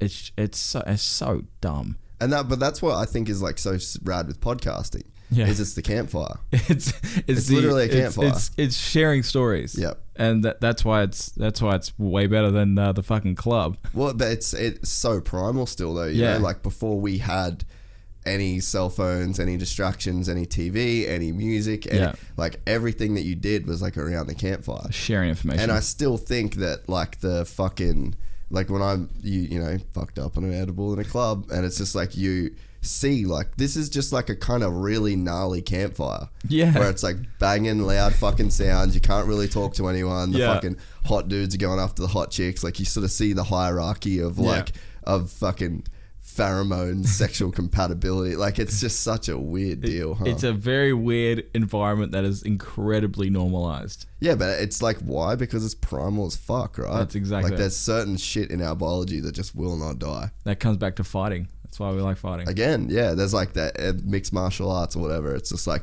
so fucking simple. It's so primal. Like all of this shit that is crazy successful is just still super primal. Absolutely. Dude, I fucking hate it. Every time I go to a club, I'm like, this fucking sucks. But yeah, people love it. And I can't shit on people for having a good time. Fuck no. No, I mean, get in where you fit in. Like, people should do what they want. Sometimes people, like, there's people that are designed for the club. Yeah. There's dudes that work in telemarketing and say they're an account manager, and they go to the gym after every day of work, and they're like in preparation for the club. They get paid on Friday. They're like, this is going all to fucking bevs. Bags and bitches. Bags and bitches. That's the whole thing. They're like, I live in Coolangatta. I'm getting a unit at the Meriton this weekend. People live like that. That's how people fucking live. No, that's fair enough. And it's like, if they're having a good time, as long as you're having a good time, because sometimes I worry when I see some shit like that, and I meet some people that are in like that. It's like, if you love it, go nuts. But if you're doing it to appease something that's not you, and a lot of people, I feel like, I think a lot of people just don't really know exactly what or who they are, and it's like it's easier to. I used to fucking go to clubs all the time. Yeah, same. You know, I can't be like, I'm not gonna sit here and say that I'm like better than it. Like I literally did that. Like I see it now. Like that now is what it is to me. Like I can see that, but I've just got other interests. I've got other things like. And I was in a club last Saturday night in New Zealand, in Auckland, at the casino. But it's like, Sky City. Oh yeah, boom, we in this bitch. But you know, I just sort of, that's what it is to me now. You know, like I'm never going to a club and like looking to hook up with someone. Like You know, those days are done. But it's like I feel like they're people that they're still doing that, and it's cool. It's just like that's sort of what might lead them to the next thing. It's like, oh dude, when I went to this club after my set at Melbourne Comedy Festival, and it was me and like all the headliners from the comedy festival, like me and just a fucking shitload of comedians all went to this club in Melbourne, and I forget what the shit was called, and we walk up and there's like, they take us to a room that looks over the club, and they like let us smoke in the club, and like they were bringing fucking bottles and shit, and I was on a wave, and they kept bringing up girls from the dance floor. Like some gross promoter would be like, "You come here, you come here, you come here." Yeah. And they bring these girls up, and I was on a wave, and then some girls trying to talk to me, and I'm like, "Isn't it funny how everyone got in this room? Like, you look at this comedian, he's gone at some point. I'm not gonna do a traditional thing. I want to make people like laugh. Yeah. So I'm gonna go write some jokes. I'm going to take those jokes to the open mics. I'm going to film some comedy. I've got no following, taking a risk. Everyone that immediately knows me probably thinks I'm a fucking loser. Dipshit, yeah. And then then they hit it like a gold mine. And they start building up, they start booking shows, they start selling out these shows, they start touring, they start international touring. They're building and building and building. Now they're booked here at the biggest comedy festival in the Southern Hemisphere, and they're playing this, and they're living out their dreams, and they're in the room because they did all that. Yeah. And you're in the room because you're a hot chick. Yeah. And I said it to a comedian, a female comedian, and it was deeply offensive. She didn't take it very well. No. Well, did she take it like you were just calling her a hot chick? She took it as though I was shitting on her comedy and saying her comedy wasn't good. But yeah, I followed along with that. Yeah, so I, if she ever sees this, That's not what you were saying. it wasn't what I meant, and I was too drunk to like articulate it. Yeah. I could see where she could get confused, but like right now the way you articulate it, I'm like, it didn't make sense. It was poorly articulated. Yeah. And I regret it deeply. Was she like a big comedian? Yeah. Yeah. Just DM her. Yeah, I should. Dude, how'd you get the check mark? Oh, I did. Like That's the fucking move. Yeah, dude, it's so good. It's because when you message people on it doesn't go to a request folder. It goes straight. That's why I want that shit, because of just getting guests on. It's so good for that. How did I get it? Just through like the label and stuff. I applied for it, didn't get it, and then I was like drunk at Rosella's. Oh, no shit! I live just up the road from that. Yeah, and I like went to the bathroom and like pulled my phone out. I looked at it and I was like, oh. I'm verified. I'm verified on Instagram. Weird. That shit makes it it's like so much easier. That's like the one social media thing where like it fucking helped me out a lot because of like just to hit up guests and shit. I think I know the secret to how I got it, because my friend Jackson Fairbairn has it. Yeah. But his brother, who he does the content, doesn't have it. Crazy, eh? They're so funny, them too. Oh, they're the best guys. Every time I see them, we get fucking hammered. Like we've never just hung out and just not got destroyed. Yeah. But the thing I think why it worked for me and Jackson is there were like other pages on Instagram with our names. Oh. So there were other Saint Lane pages on Instagram. Like there's some producer called Saint Lane who hasn't made anything like 5 years. Yeah. Okay. And then there's like a Saint Lane fucking fan page, and there's like a Saint Lane. There's like 4 or 5 other Saint Lane things. So I think Instagram's just seen that, because you got to take a photo of like your passport and shit. I think they've just seen there's multiple accounts as Saint Lane. So maybe, and I don't know if this works. Maybe make a few Gypsy Tale podcasts, fan pages or whatever. Yeah. Huh, that's fucking interesting. Might work, because there's other Jackson Fairbairns on Instagram, but there's not other Lachlan's. So I think that's why Lachlan's not getting verified and Jackson is. And I think that's why I got verified, because they just wanted to, and because I'm like playing festivals and shit. Yeah. They need to like advocate it's the real one. Yeah, right. That's fucking. I wondered if it was like a label thing. It probably was. Yeah. They don't tell me anything. Yeah, true. Yeah. They're probably just like. They probably just called a dude on Instagram. And like, hey, people. Yeah, because I know like Mike Goldman's like that.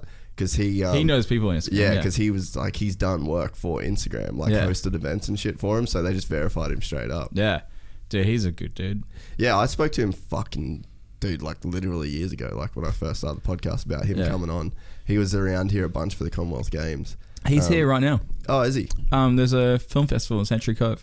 Oh, sick. I'm pretty sure like he's like hit him up. Like now, you probably do it. Well, I think I'm going to Melbourne. Like, pretty much driving to Melbourne. Yeah. So I don't know what my plan is. But yeah, he always has been like an interesting cat. Yeah. I wouldn't want to do what he does. No, he like, I respect it, and it's like it's his thing. I would just not want to live like. Yeah. I feel like he's like the model.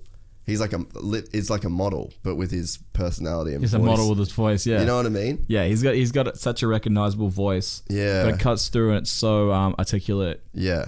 But yeah, I would imagine it'd be very draining. Yeah, I feel like he'd be like a model where it's like, I want you to like lose 5 pounds, and I want you to do that. Like, but we like this. I just feel like he would be so contorted and like, because he's very corporate, and what he does is like very specific and very produced. Yeah, I just wouldn't want to be that produced. Totally. I don't think I could. I don't think I've got that.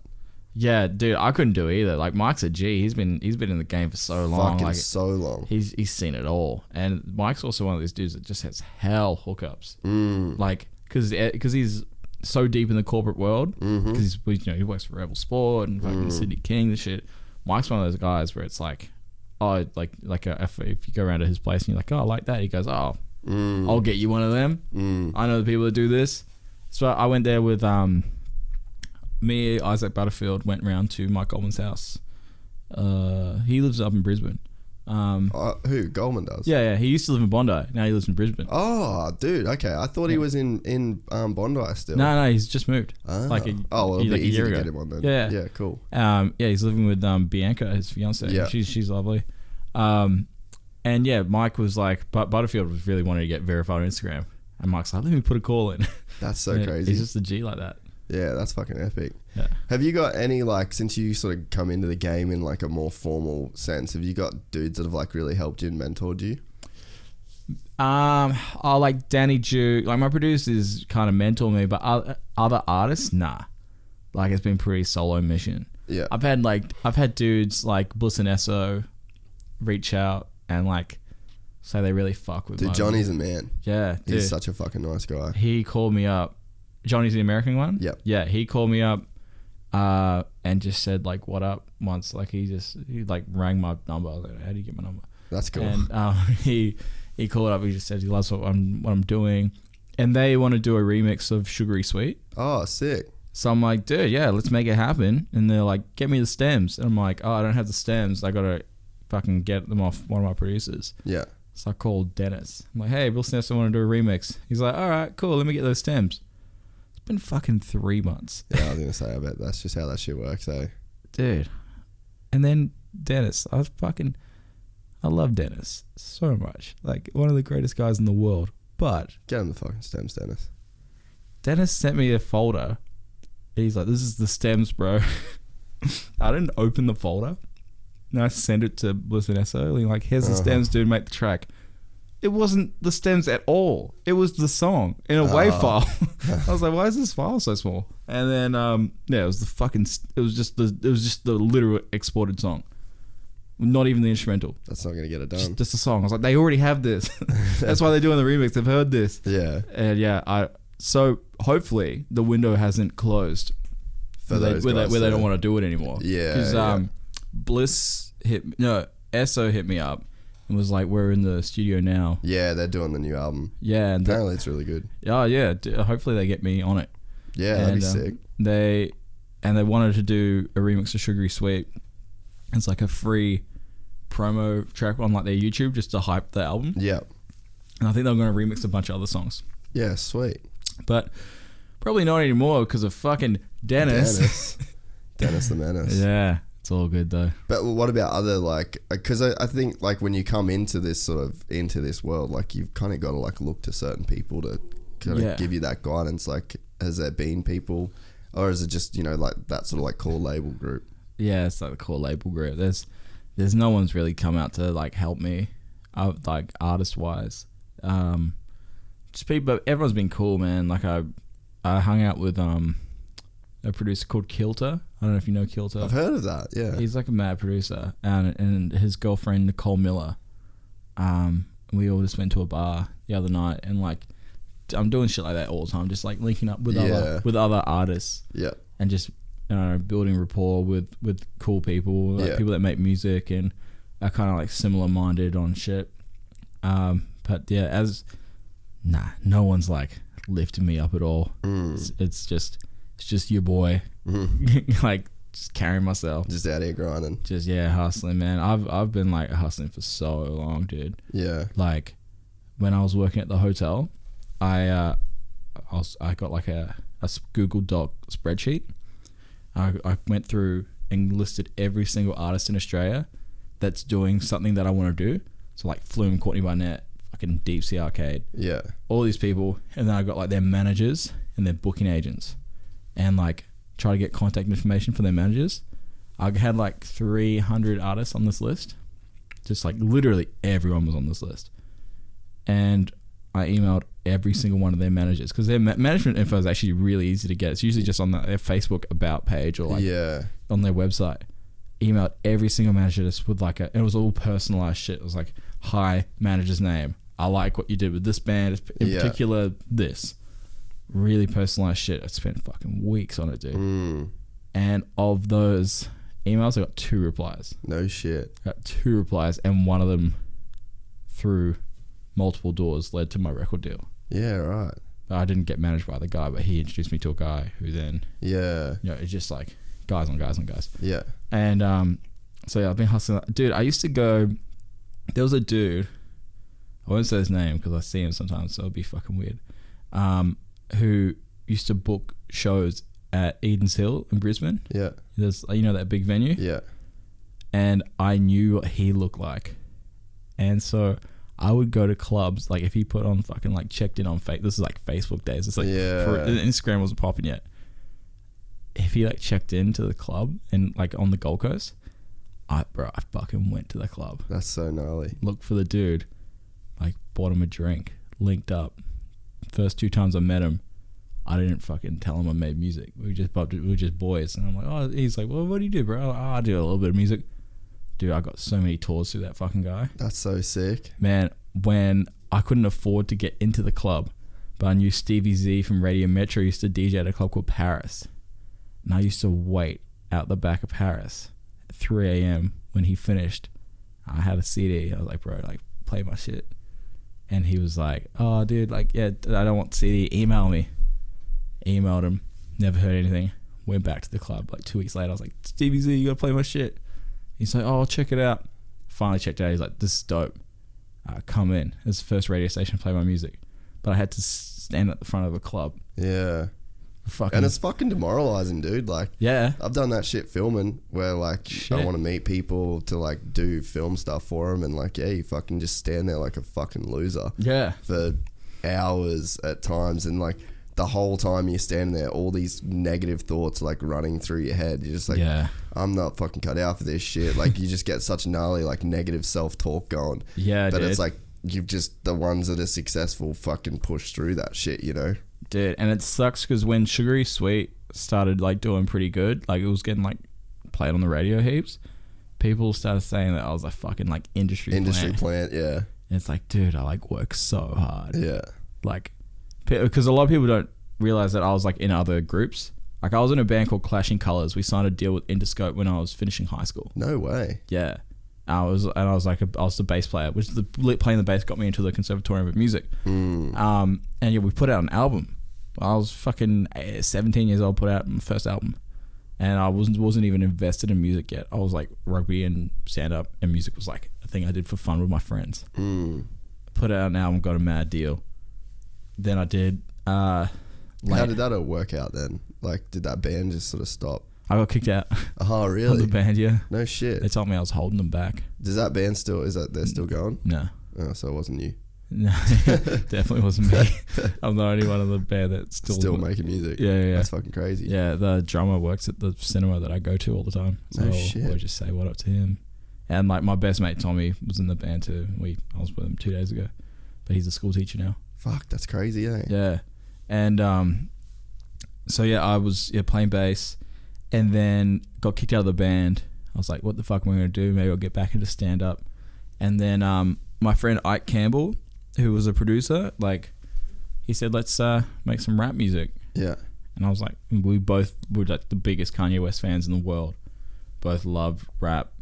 So we tried it out. We were in a duo together for 5 years. Fuck yeah. Toured Australia with 360, Century, Remy, Atmosphere, Tech 9. Fucking like did so many tours, put out 2 albums, signed an indie record deal. And then we put out, the last song we ever put out was a song called The Dash that like fucking blew up, and it was number 4 on Spotify in Australia. Really? Yeah, it did, in 2017. And then off the back of that, made a solo project, pitched it to record labels, signed a record deal. That's fucking gnarly, eh? Yeah, that's like the one thing that I've learned through this shit is like anyone doing anything has just been through a mountain of shit to get there. Like it's so, the whole industry plan thing, like it definitely exists, but it's like it's fucking very rare that that's the case. Oh dude, I'm too old to be an industry plant as well. Industry plants are kids. They'll pick up a kid when they're like 13, 14. Yeah, okay. And they're like, we'll mold your sound. We'll put you out when you're 16. We'll put you on every magazine playlist, Spotify, make it look really organic. Yeah. Like Khalid, Billie Eilish, shit like that. Yeah, okay. But dude, I'm way too old. Yeah. I missed the fucking mark. And it's just like you're in Australia. Yeah, in Australia too. Well, it's like that shit that's happening with Tones and I. You heard about this? Nah. You know Tones and I, the Yeah. singer? Like, she's great. I met her at a party. She's lovely. But I remember meeting her and I was like, this girl is not 19. You know how you can look at me and be like, this dude, if you were to say, if I said I was 19, it'd be like, no, I don't know, maybe. Like maybe if I went to like fucking war or something, but like I did definitely not 19.